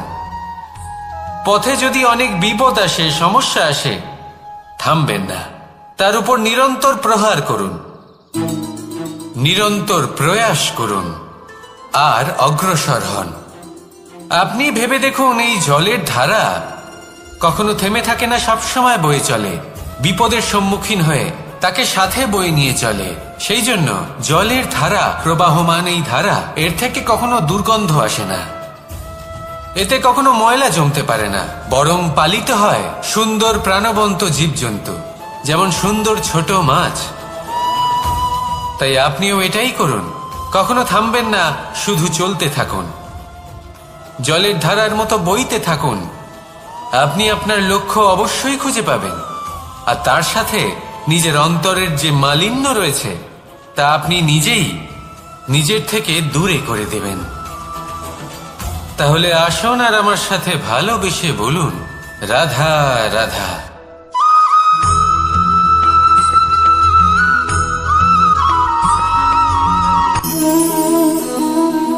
নিয়তি। রাধা আমাকে বলে, কৃষ্ণ, যদি তুমি জানো যে নিয়তিতে কি আছে, তাহলে তাকে বদলে দাও না কেন? মহাদেব আমাকে বলেন যে শ্রীকৃষ্ণ, যদি আপনি এটা জানেন যে সাম্বের নিয়তি এটাই, তাহলে আপনি তাকে বদলানোর চেষ্টা কেন করেন? কেন? কারণ আমি একজন পিতা, আর পিতার কর্তব্য এটাই, তিনি যেন সম্ভাব্য সব চেষ্টা করেন নিজের সন্তানের মঙ্গলের জন্য। নিয়তি আমি জানি, কিন্তু এটাও আমি জানি যে কর্মের থেকে বড় আর কোনো নিয়তি হতে পারে না। অভিজ্ঞতাও রয়েছে যে কর্মের হাতে নিয়তির এই চক্র বদলে যেতে পারে। তাই জীবনে যদি আপনার কখনো এমন মনে হয় যে এটা তো অসম্ভব, তখনও চেষ্টা করা কখনোই ছাড়বেন না। কে বলতে পারে আপনারই কর্মের কোনো এক বীজ হয়তো নিয়তির চাকায় আটকে গেল, আর নিয়তিকে নিজের পথ পাল্টাতে হলো, ঠিক কি না? সেই জন্য নিয়তিকে ভাগ্য মেনে নিয়ে চুপ করে বসে থাকবেন না। নিজের নিয়তি স্বয়ং নিজের কর্মের দ্বারা নির্ধারিত করুন, কারণ আপনার এই কর্মের ওপরেই আপনার অধিকার রয়েছে। আর এই অধিকারকে নিয়তি অনেক সময় সম্মানও করে। তাহলে আসুন আর আমার সাথে ভালোবেসে বলুন, রাধা রাধা।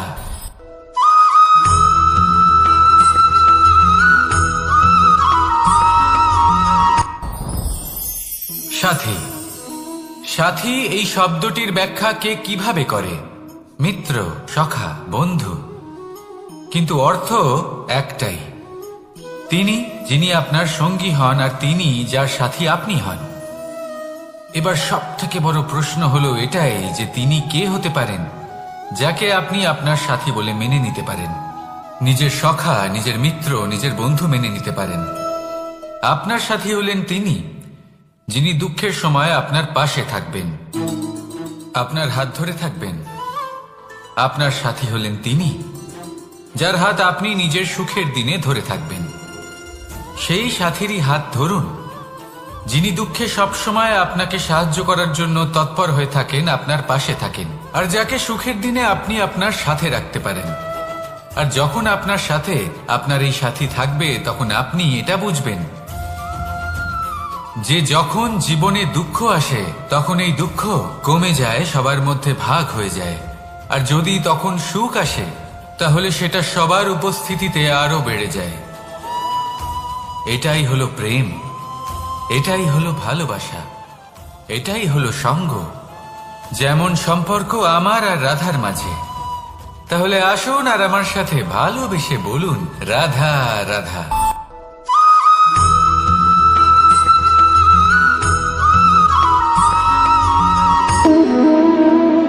সম্পর্ক হলো আমাদের জীবনের একটি আধার। কিছু সম্পর্ক এমন যে আমরা জন্মসূত্রে লাভ করি, যেমন পরিবার, মা, বাবা। কিছু সম্পর্ক আছে যে আমরা জীবনে অর্জন করে থাকি, তা সে প্রেমের হোক, স্নেহের হোক বা বন্ধুত্বের। এই সকল সম্পর্ক লাভ করার বা গড়ে তোলার 5টি ধাপ রয়েছে। প্রথম ধাপ, কোনো ব্যক্তির সাথে আলাপ হওয়া, তার সাথে কথা বলা বা তাকে দেখা। দ্বিতীয় ধাপ, সে ব্যক্তিকে আমাদের ভালো লাগা। তৃতীয় ধাপ, আমাদের এটা চাইতে শুরু করা যে জীবনে এই ব্যক্তি যেন আমাদের বন্ধু হন, আমাদের জীবনে থাকেন, বা আমাদের কাউকে ভালোবেসে ফেলা আর এটা আমাদের ভাবা বা চাওয়া যে সেই ব্যক্তি যেন আজীবন আমার সাথে থাকেন, আমার জীবনে আমার সাথী হয়ে। চতুর্থ ধাপ, লাভ করা। এবার এই ধাপটি অনেক মানুষের পক্ষেই খুবই সরল হয়, বড়ই সরল ভাবে নিজেদের সঙ্গীকে লাভ করে থাকেন। কিছু মানুষের জন্য এই ধাপ অত্যন্ত কঠিন হয়ে থাকে। অনেক প্রতিকূল পরিস্থিতির উপর জয়লাভ করে তারা সঙ্গীকে লাভ করেন, কিন্তু লাভ অবশ্যই করেন। এরপরে আসে পঞ্চম, অন্তিম এবং সব থেকে গুরুত্বপূর্ণ ধাপ। সেটা হলো সেই সম্পর্ক পালন করা। এটা হলো এমন এক বিষয় যা প্রত্যেক মানুষের শেখা উচিত। যদি ব্যক্তি নিজের জীবনে সম্পর্ক রক্ষা করতে শিখে যান, তবে প্রত্যেক সম্পর্ক তার জীবনকে স্বর্গ করে তুলবে। আসুন আর আমার সাথে ভালোবেসে বলুন, রাধা রাধা।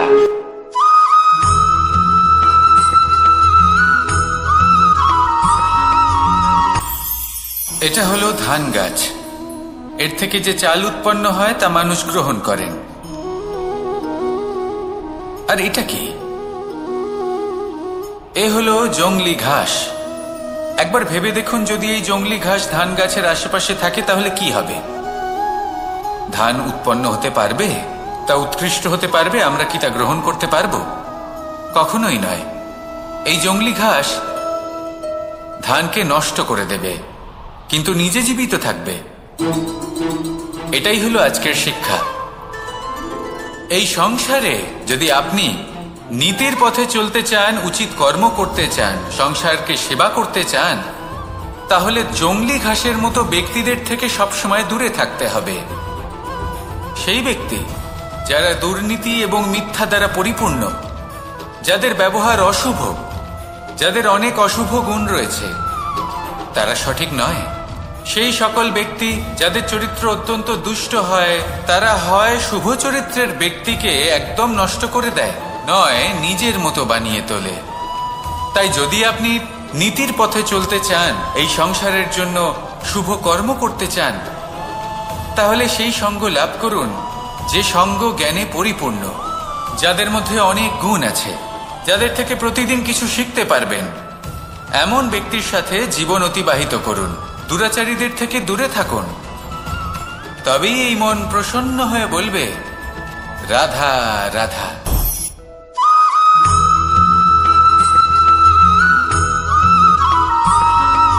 মানুষের একটি সমস্যা আছে যে মানুষ সাফল্যকে মাপতে থাকেন, লক্ষ্যপ্রাপ্তিকে মাপতে থাকেন এবং তার তুলনা করতে থাকেন যে ও এত কিছু পেল আর আমি পেলাম না, ওর কাছে এত কিছু আছে কিন্তু আমার কাছে নেই। এই তুলনা করার জন্য ওনারা দুঃখী হয়ে পড়েন, নিরাশ হয়ে পড়েন। তাই আমি একটা প্রশ্ন করছি যে এটা কি উচিত? এই সংসারে আপনি কি নিয়ে তুলনা করবেন, যেখানে সূর্যদেব চন্দ্রমা দুজনেই আছেন, দুজনেই হলেন বিশেষ, দুজনেই নিজ নিজ সময়ে উদিত হন। এদের মধ্যে একজন না থাকলে তাহলে আমাদের জীবন কঠিন হয়ে পড়বে। ঠিক সেইভাবেই আপনি যদি একটা বড় রেখা অঙ্কন করেন, তাহলে অন্য রেখাটি ছোট হয়ে পড়ে না, সে তেমনই থাকে যেমনটা সে ছিল। আপনার অস্তিত্ব কখনো ছোট বা বড় হতে পারে না। শুধু তুলনা করার জন্য আপনার এটা মনে হতে পারে। যদি আপনি যুদ্ধ করতে চান, আপনার তলোয়ারের প্রয়োজন পড়বে। যদি বস্ত্র তৈরি করতে চান, এত বড় তলোয়ার দিয়ে কিছুই হবে না, তখন প্রয়োজন পড়বে একটা ছোট্ট সূচের।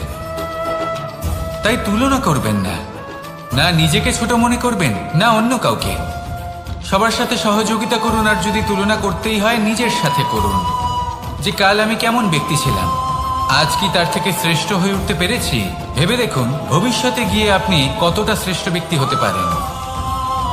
আসুন আমার সাথে ভালোবেসে বলুন, রাধা রাধা।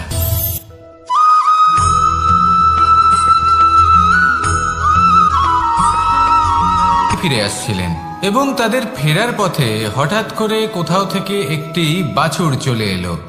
এই দুই বোন ভয়ভীত হয়ে গেলেন, আর তাদের হাত থেকে সেই আটা পড়ে গেল, মাটিতে মিশে গেল। এবার এই পুরো ঘটনাক্রমে যদি কারোর বিন্দুমাত্র লাভ হয়ে থাকে, বিন্দুমাত্র আনন্দ পেয়ে থাকে, তাহলে সে কে? সেই ছোট বোন, যিনি মাঝে মাঝেই গমের দানা তুলছিলেন এবং খাচ্ছিলেন। কিছুটা হলেও উনি আনন্দ লাভ করেছিলেন। এবার এরকমই হলো আমাদের জীবনে ভক্তি এবং ভালোবাসা সংক্রান্ত বিষয়। মানুষ নিজের জীবনের দৈনিক কাজে এতটাই ব্যস্ত হয়ে পড়েন, প্রত্যেকদিন শুধু কাজ কাজ কাজ কাজ করতে থাকেন, আর তাতে ভক্তি এবং ভালোবাসার জন্য সময় বার করতেই পারেন না। দেখুন, জীবনে ভক্তি আর প্রেমের এই যে ছোট ছোট মুহূর্ত আছে, এগুলো যদি আপনি যাপন করতে পারেন, তাহলে তাতেই আপনি তৃপ্তি লাভ করবেন। বাকি সবই আপনার ব্যর্থ বলেই মনে হবে। জীবনে যখনই আপনি কোনো কাজ করবেন, ঈশ্বরের প্রতি সমর্পিত হয়ে সেই কাজ করুন।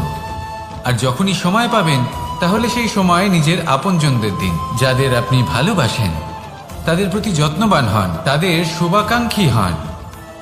এই প্রেম আর ভক্তির ছোট ছোট মুহূর্তগুলো আপনার জীবনকে চরিতার্থ করে তুলবে। আসুন আমার সাথে ভালোবেসে বলুন, রাধা রাধা।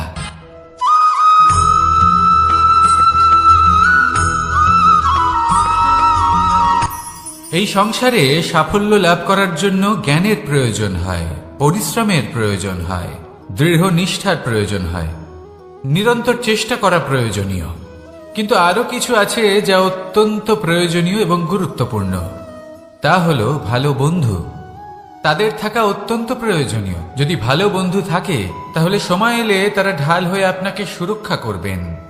সময় এলে অস্ত্রের মতো শত্রুকে সংহারও করবেন। যদি তিনি জ্ঞানী হন, তাদের মধ্যে সদ্গুণ থাকে, তাহলে এই সব গুণ আপনার মধ্যেও প্রবেশ করবে। তাহলে সাফল্যের জন্য ভালো বন্ধু পাওয়া অত্যন্ত প্রয়োজনীয়। কিন্তু শুধু বন্ধু কেন, ভালো শত্রুও থাকা প্রয়োজনীয়। এবার আপনি ভাববেন, আমি কি বললাম?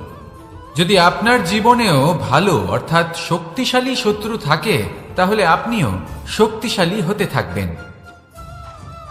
এই শত্রু আপনাকে প্রেরিত করবে আরো বেশি শক্তিশালী হয়ে ওঠার। কখনো কোনো হরিণকে দেখুন, তীব্র গতিতে দৌড়তে থাকে।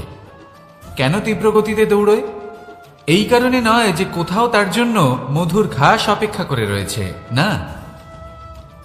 সে এই কারণে তীব্র গতিতে দৌড়য় কারণ সেটা না করলে তার পেছনে একটি সিংহ আছে যে ওকে নিজের ভোজন করে ফেলবে। তাই জীবনে বিপদ, সংকট, এই সব কিছুও হলো অত্যন্ত গুরুত্বপূর্ণ। তার সম্মুখীন হতে শিখুন আর আমার সাথে ভালোবেসে বলুন, রাধা রাধা।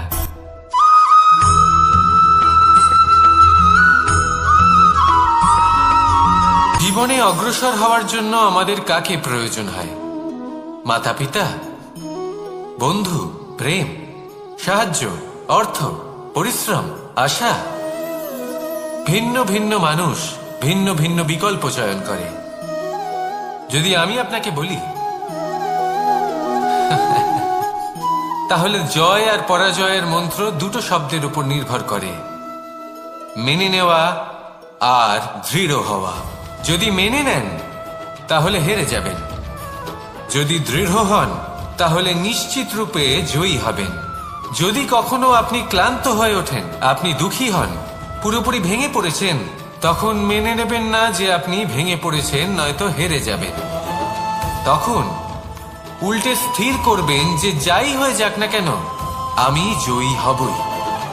আর আপনি দেখবেন যে জয় নিশ্চিত রূপে আপনার কাছেই আসবে।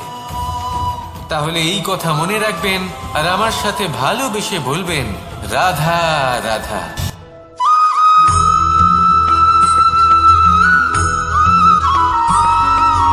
জীবনে যখন কোনো ব্যক্তি নিজের লক্ষ্য প্রাপ্তির জন্য নিরন্তর পরিশ্রম করতে থাকেন, চেষ্টা করতে থাকেন, তখন তিনি কষ্ট অনুভব করেন। কখনো শারীরিক কষ্ট, কখনো মানসিক কষ্ট। এবার উনি এটা ভাবতে থাকেন যে আমি কি উচিত করছি নাকি অনুচিত করছি। কারণ অন্যদিকে এমন একজন ব্যক্তিও আছেন যিনি একদমই পরিশ্রম চেষ্টা করছেন না। তিনি মদিরা পান করেন, বিলাসিতায় জীবন কাটান, অলস প্রকৃতির হয়ে ওঠেন, নিদ্রাতে বিলীন হয়ে থাকেন আর ভাবেন যে তিনি সুখ লাভ করছেন। কিন্তু এরকম কেন হয়? কারণ যখন আমরা সৎ পথে থাকি, উচিত পথে চলি, লক্ষ্য প্রাপ্ত করার জন্য চেষ্টা করতে থাকি, তখন আমাদের ভেতরে থাকা নেতিবাচক শক্তি এবং পাপ এই দেহকে ত্যাগ করে দেয়। আর এই অনুভূতিটাই আমাদের দুঃখের অনুভূতি দেয়, কষ্ট দেয়। এবার সেখানে যদি আমরা কুপথে চলি, অনুচিত পথে চলতে থাকি, তাহলে আমাদের ভেতরে থাকা পুণ্য এবং ধনাত্মক শক্তি আমাদের দেহ ত্যাগ করে দেয়। আর এই অনুভূতির কারণেই আমরা সুখ অনুভব করি। কিন্তু কখনো ভাববেন যে এই সুখ বেশি সময় পর্যন্ত থাকে না। সেই জন্য সবসময় মনে রাখবেন, যদি আপনি জানেন যে এটাই আপনার লক্ষ্য, এটাই উচিত পথ, শুভ পথ, তাতে নিরন্তরভাবে এগিয়ে যেতে চেষ্টা করতে থাকুন। এই কষ্ট আপনাকে সুখের পরাকাষ্ঠায় কখন পৌঁছে দেবে তা আপনি জানতেই পারবেন না। আসুন আমার সাথে ভালোবেসে বলুন, রাধা রাধা।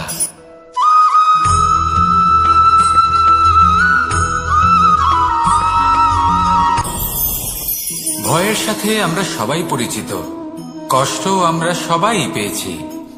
কখনো কখনো আমরা অসুস্থ হয়ে পড়ি, আর এমন সময় হলে মাতার মমতা, কখনো বাবার স্নেহ, কখনো বন্ধুদের পাশে থাকার অনুভূতি আমাদের রোগ নিরাময়ে সাহায্য করে। কখনো যদি আমরা নিরাশ হয়ে পড়ি, তখন যদি আমাদের কোনো আপনজন আমাদের দুটো ভালো কথা বলে, তখন আমাদের মনোবল বেড়ে যায়। ঠিক তেমন সংসারের এই রঙ্গমঞ্চে যদি আপনি পীড়িত অনুভব করেন, কিছু শুভ কথা আলোচনা করুন, কিছু স্তুতি গান করুন, কিছু মুহূর্তের জন্য হলেও নিজের ইষ্টদেবের কথা স্মরণ করুন আর প্রার্থনা করুন। সাহস বাড়বে, শক্তিও বৃদ্ধি পাবে এবং সামনে এগিয়ে চলার পথও দেখতে পাবেন। তখন এই মন প্রসন্ন হয়ে বলবে, রাধা রাধা।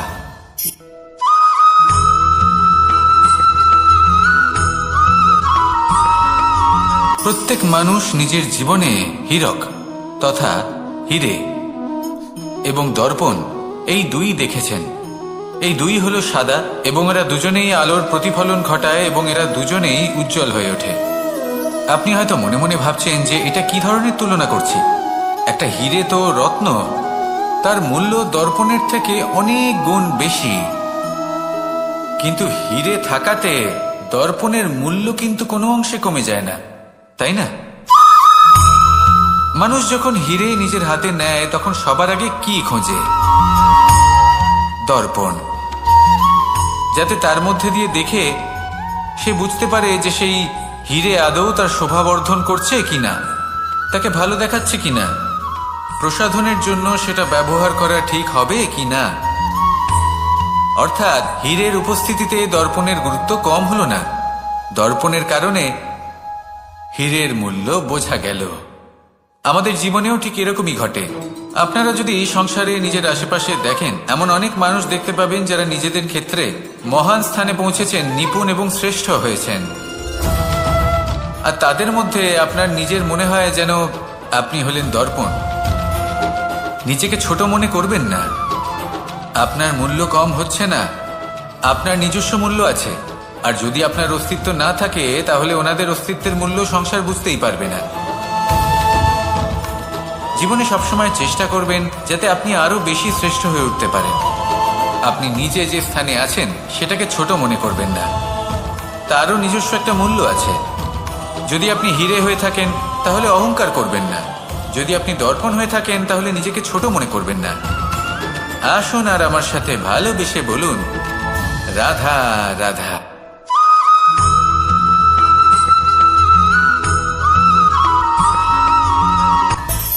মানুষের মধ্যে একটা বিচিত্র প্রবৃত্তি থাকে, অন্য সকলের বিষয়ে, তাদের জীবনের বিষয়ে, তাদের ব্যক্তিত্বের বিষয়ে, তাদের ভবিষ্যতের বিষয়ে অনুমান করা। এটা হলো অনুচিত। কারোর অতীতকালকে দেখে লোকে ভবিষ্যৎ বলে দিতে পারেন, বর্তমানকে দেখে ভবিষ্যতের বিষয়ে অনুমান করে ফেলেন। উদাহরণ দিতে হলে বলবো, কোনো দাসকে দেখুন, ওকে দেখে লোকে বলে যে ওর ভবিষ্যৎ সেটাই হতে পারে, অনুমান করে ফেলেন। আর এই রাজাকে দেখুন, উনি তো কত সুখী হবেন, উনি তো জগতের সব থেকে অধিক সুখী মানুষ, কত সুখ সুবিধা আছে ওনার কাছে, ধারণা করে ফেলেন। তবে সত্য তো এটাই যে কারোর ব্যক্তিত্বের বিষয়ে, তাদের ভবিষ্যতের বিষয়ে আপনি পূর্ণ সত্য কখনোই বলতে পারবেন না, শুধু অনুমান করতে পারবেন।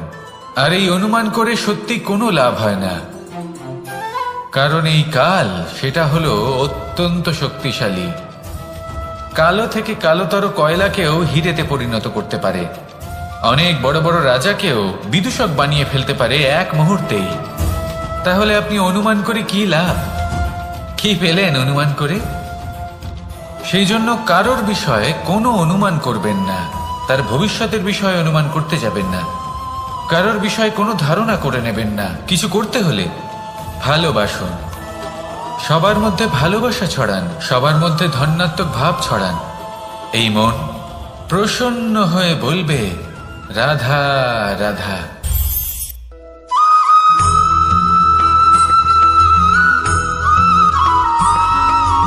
কথায় আছে, প্রত্যেক পুত্র তার পিতার প্রতিচ্ছবি হয়, আর সমস্ত প্রতিচ্ছবি চায় যেন সে তার অস্তিত্ব প্রাপ্ত করতে পারে।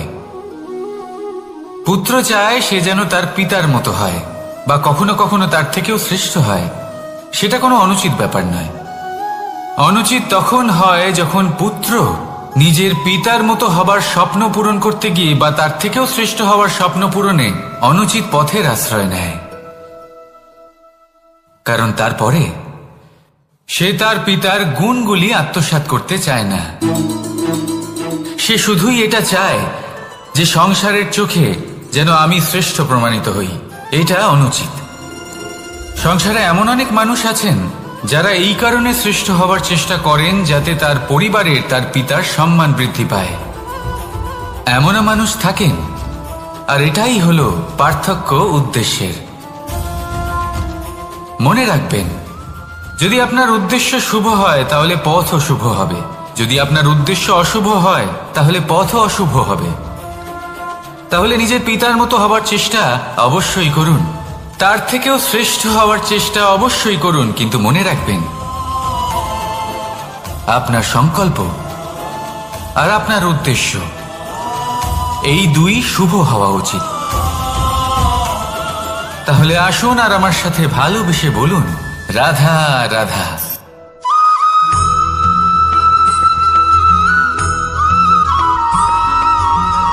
পিতা আর পুত্রের সম্পর্ক অত্যন্ত মধুর হয়ে থাকে। পিতা স্বপ্ন দেখেন, তাকে পূর্ণ করার সকল সম্ভাব্য চেষ্টা করেন, কিন্তু তাও অনেক সময় ওনার স্বপ্ন অপূর্ণ থেকে যায়। তখন পিতা ভাবেন যে স্বপ্ন উনি পূর্ণ করতে পারেননি ওনার সন্তান তা অবশ্যই পূরণ করবে। যে স্থানে উনি কখনো পৌঁছতে পারেননি সেই স্থানে ওনার পুত্র অবশ্যই পৌঁছবে। পিতা নিজের সন্তানের ভবিষ্যৎ নিয়ে সেই স্বপ্ন দেখেন, আর যখন সেই সন্তান সামনে এগোতে থাকে তখন তার দুঃখ হয় না, বরং গর্ব হয়। ওনার ভালো লাগে এটা দেখে যে ওনার সন্তান অনেক উন্নতি করছে। কিন্তু যখন সন্তান নিজের অভিভাবকের শক্তি দেখে, তার যশ দেখে হিংসা করতে থাকে, সমস্যা সেইখানেই শুরু হয়। সেই জন্য সকল সন্তানকে এটা মনে রাখতে হবে, দেখুন, পুত্র হবার সুবাদে, এক সন্তান হবার সুবাদে এটা হলো আপনার অধিকার যে আপনি আপনার পিতার থেকে বেশি উন্নতি করবেন। আপনার পিতাও এটাই চান, কিন্তু সুস্থভাবে এটা করুন। একটা রেখা টেনে নিন যাতে আপনি তাতে এগোতে পারেন আর আপনার পিতার তাতে গর্ববোধ হয়, আর সেই বিষয়ে দুঃখ না হয় যে আমার সন্তান আমাকেই ছোট করার চেষ্টা করছে। ইতিহাস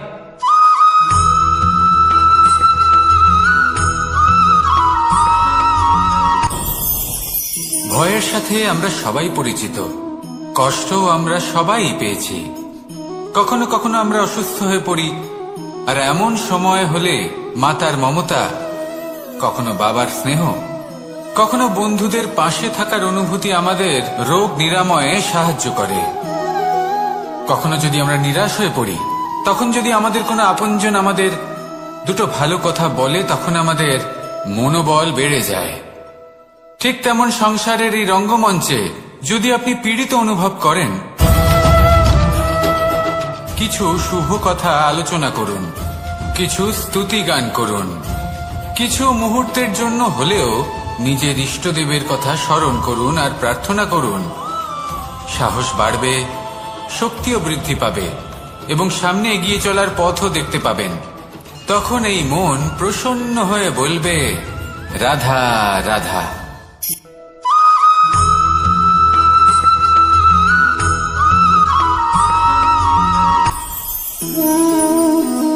শক্তি এক অত্যন্ত বিচিত্র বস্তু, বা বলতে পারেন অনুভূতি। পিতা সবসময় চান যেন তিনি তার শক্তি পুত্রকে, আসুন আপনাকে সহজে বোঝাই, যদি আপনি সুপাত্র হন আর আপনাকে শক্তি দেওয়া হয়, তাহলে আপনি সেই শক্তির গুরুত্ব বুঝবেন, কোথায় সেই শক্তি প্রয়োগ করা উচিত সেটা বুঝবেন। আর এটা যেহেতু অর্জন করা শক্তি হবে, সেই শক্তির অপব্যবহার হবে না। কিন্তু যদি এই আপনি কুপাত্র হন আর যদি আপনাকে এই শক্তি দেওয়া হয়, তাহলে কি হবে? দেখতে গেলে এই শক্তি আপনি দান হিসেবে পেয়েছেন, তাই না আপনি এই শক্তির গুরুত্ব বুঝবেন আর না এর প্রয়োগ আপনি জানবেন। তার অপব্যবহার হওয়া সুনিশ্চিত।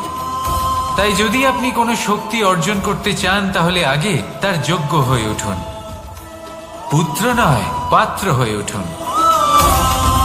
আর আমার সাথে ভালোবেসে বলুন, রাধা রাধা।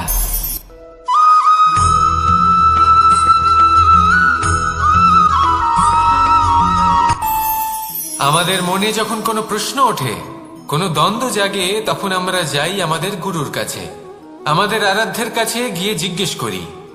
এইভাবেই একদিন আমি পৌঁছলাম আমার আরাধ্যের কাছে, আমার মহাদেবের কাছে, আর ওনাকে প্রশ্ন করলাম যে মহাদেব, জীবনে আনন্দ পাওয়ার, উৎসব পালনের, প্রেম ভাগ করে নেবার, জীবনকে উপভোগ করে নেওয়ার সর্বশ্রেষ্ঠ সময় কোনটা? মহাদেব হাসলেন আর উনি বললেন, জীবনে উৎসব পালনের সব থেকে শ্রেষ্ঠ দিন হল মৃত্যুর ঠিক আগের দিনটা। প্রেম ভাগ করে নেওয়ার সব থেকে শ্রেষ্ঠ মুহূর্ত হল মৃত্যুর ঠিক আগের মুহূর্ত। জীবনকে উপভোগ করে নেওয়ার সর্বশ্রেষ্ঠ প্রহর হল মৃত্যুর এক প্রহর পূর্বে। তখন আমি চমকে গেলাম। আমি বললাম, কিন্তু মহাদেব, মৃত্যু তো অনিশ্চিত, আমরা জানিও না কবে আমাদের মৃত্যু হবে। মহাদেব আবার হাসলেন।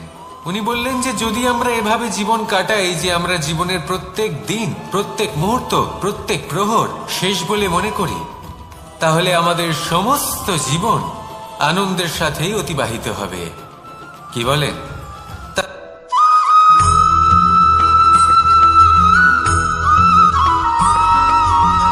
এই সংসারের সব থেকে গুরুত্বপূর্ণ তত্ত্ব কোনটা?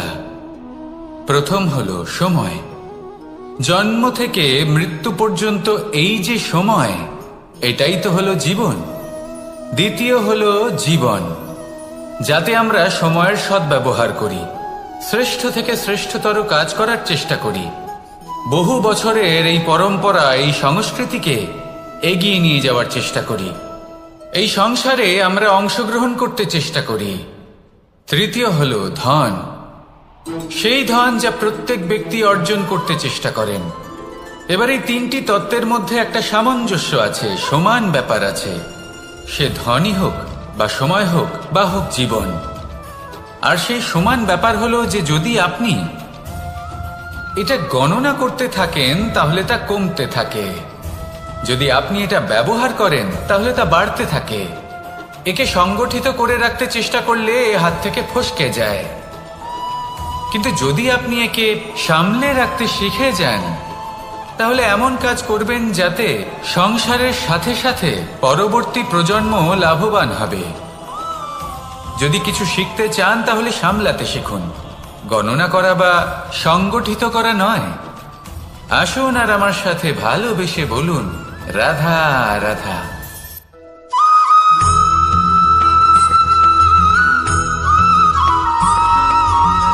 যখন আমরা কোনো বনে প্রবেশ করি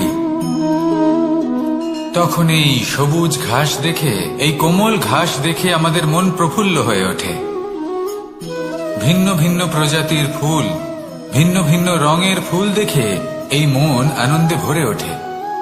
এখানে শিশুরা আনন্দ লাভ করে, বড়রা ভোজন গ্রহণ করেন, কথাবার্তা বলেন, হাঁটাহাঁটি করে বেড়ান। এবার ভেবে দেখুন, যখন এই উপবনের নির্মাণ হয়েছিল সেই সময় যদি এই মাটিকে সঠিকভাবে খনন না করা হতো, যদি তাতে সঠিকভাবে বীজ রোপণ না করা হতো, যদি কোনো সংঘর্ষ না হতো, পরিশ্রম না করা হতো, যদি চলতে চলতে পায়ে কাঁটা না বিঁধে যেত, তাহলে এই সুন্দর বন দেখে আমরা কি এই আনন্দ লাভ করতে পারতাম? কখনোই নয়। ধরুন কোনো নদীর তটে সুন্দর একটি বন আছে, সেই বনের আনন্দ লাভ করতে গেলে আপনাকে সেই নদী পার করতেই হবে। যদি সুখের নদীর কাছে পৌঁছতে চান তাহলে তটে যে কাঁটা রয়েছে সেগুলোর সাথে সংঘর্ষ করতেই হবে। এই সংসারে যদি আপনি সুখ লাভ করতে চান তাহলে সুখ লাভের এই যাত্রা শুরু করতে হবে সংঘর্ষ দ্বারা। তাহলে সংঘর্ষকে স্বাগত জানান, এর পেছনেই সুখ রয়েছে যা আপনার জন্য অপেক্ষা করছে। এবার হাসুন আর আমার সাথে ভালোবেসে বলুন, রাধা।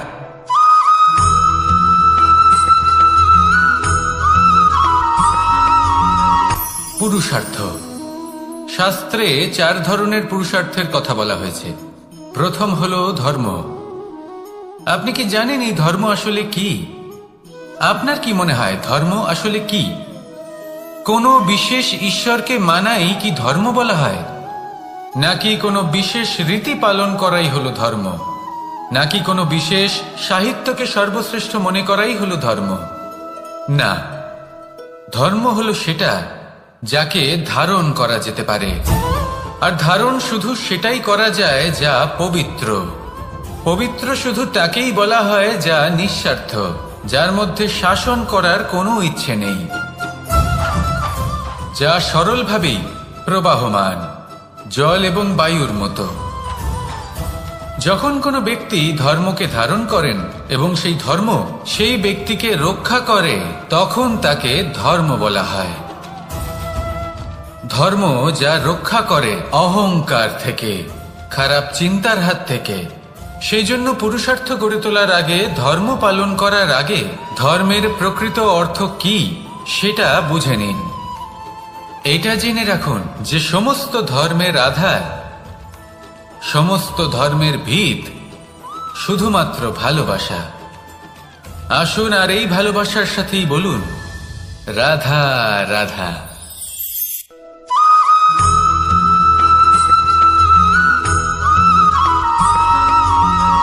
মানুষের মানসিকতা এমন হয় যে সে যতটা করে আশা করে যে তার থেকে অনেক বেশি তার বদলে সে পাবে। দেখুন, সবকিছুই আপনার ভাবনা চিন্তার উপর নির্ভর করছে। আপনি যদি ফলের বিষয়ে ভেবে কর্ম করতে থাকেন তাহলে সেটা অনুচিত। জীবনের আসল আনন্দ হলো নিজের কর্ম করতে থাকা, ফলের চিন্তা করা উচিত নয়। যদি আপনি এরকম ভাবেন যে আমি এতটা করছি, আমার এতটা পাওয়া উচিত, সেই ভাবনা অনুচিত।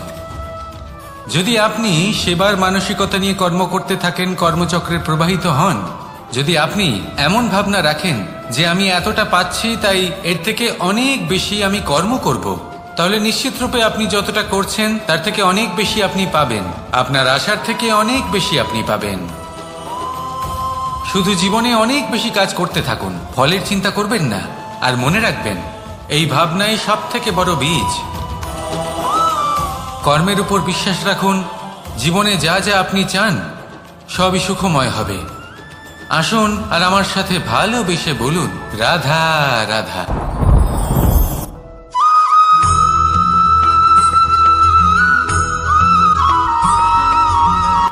সংসারে আমাদের জীবনে যখন কোনো সুখ বা দুঃখ আসে, তার জন্য আমরা কাউকে না কাউকে অবশ্যই দায়ী করে থাকি, তাই না? এই ব্যক্তি আমাদের সাথে এরকম কাজ করেছেন তাই আমার সাথে এমন হলো। ওই ব্যক্তি যদি এমনটা না করতেন তাহলে আজ আমি ওই স্থানে পৌঁছতে পারতাম। সবই আপনার দৃষ্টিভঙ্গির ওপর নির্ভরশীল। আর যদি আপনার দৃষ্টিভঙ্গি এমন হয় তাহলে তা অনুচিত। সত্যি কথা বলতে এই সংসারে ভিন্ন ভিন্ন ধরনের মানুষ আছে। এটা আপনার উপর নির্ভর করছে কিভাবে তাদের স্বাগত জানাবেন। একবার ভাবুন, আমি আমার দুটো হাত সামনে নিয়ে এলাম, দুটো মুঠো খুলে দিলাম। দুই প্রকারের মানুষ আসবেন, কিছু না কিছু দিয়ে যাবেন। এই মুঠো যদি আমি বন্ধ করে দিই তাহলে না কেউ আমাকে কিছু দিতে পারবে, না আমার কিছু যাবে আসবে। নিশ্চয়ই বুঝতে পারছেন এই দুই ধরনের ব্যক্তি কারা এবং তারা কি দিয়ে যান। আমি যদি নিজের মুঠো খুলে দিই তাহলে কিছু ভালো মানুষ আসবেন, আমাকে আনন্দ, সন্তুষ্টি, জ্ঞান প্রদান করে যাবেন, ভালো অভিজ্ঞতা দিয়ে যাবেন।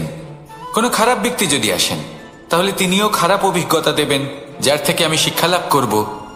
এই সব কিছু আমি লাভ করতে পারি। মুঠো যদি বন্ধ করে রাখি তাহলে আমি কিছুই পাবো না। দেখুন, এই সংসারে প্রত্যেকের জীবনে এইরকম। প্রত্যেকের জীবনে সবকিছুই আছে, ভালো খারাপ দুই মানুষই আছে। ভালো অভিজ্ঞতা আছে, খারাপ অভিজ্ঞতা আছে। নির্ভর করছে আপনার উপর যে আপনি কি করবেন, এনাদের স্বাগত কিভাবে জানাবেন, কার থেকে কি বুঝবেন, কি শিখতে পারবেন, আর কোন দৃষ্টিভঙ্গি নিয়ে অগ্রসর হবেন।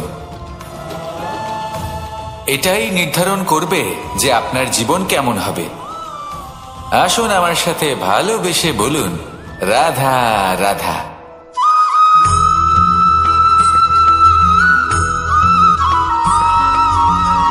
কেউ বলে জীবন খুব ক্ষণস্থায়ী, কেউ বলে জীবন হলো একটা সুন্দর স্বপ্নের মতো, আবার কেউ বলবে জীবন হলো এক কঠোর সত্য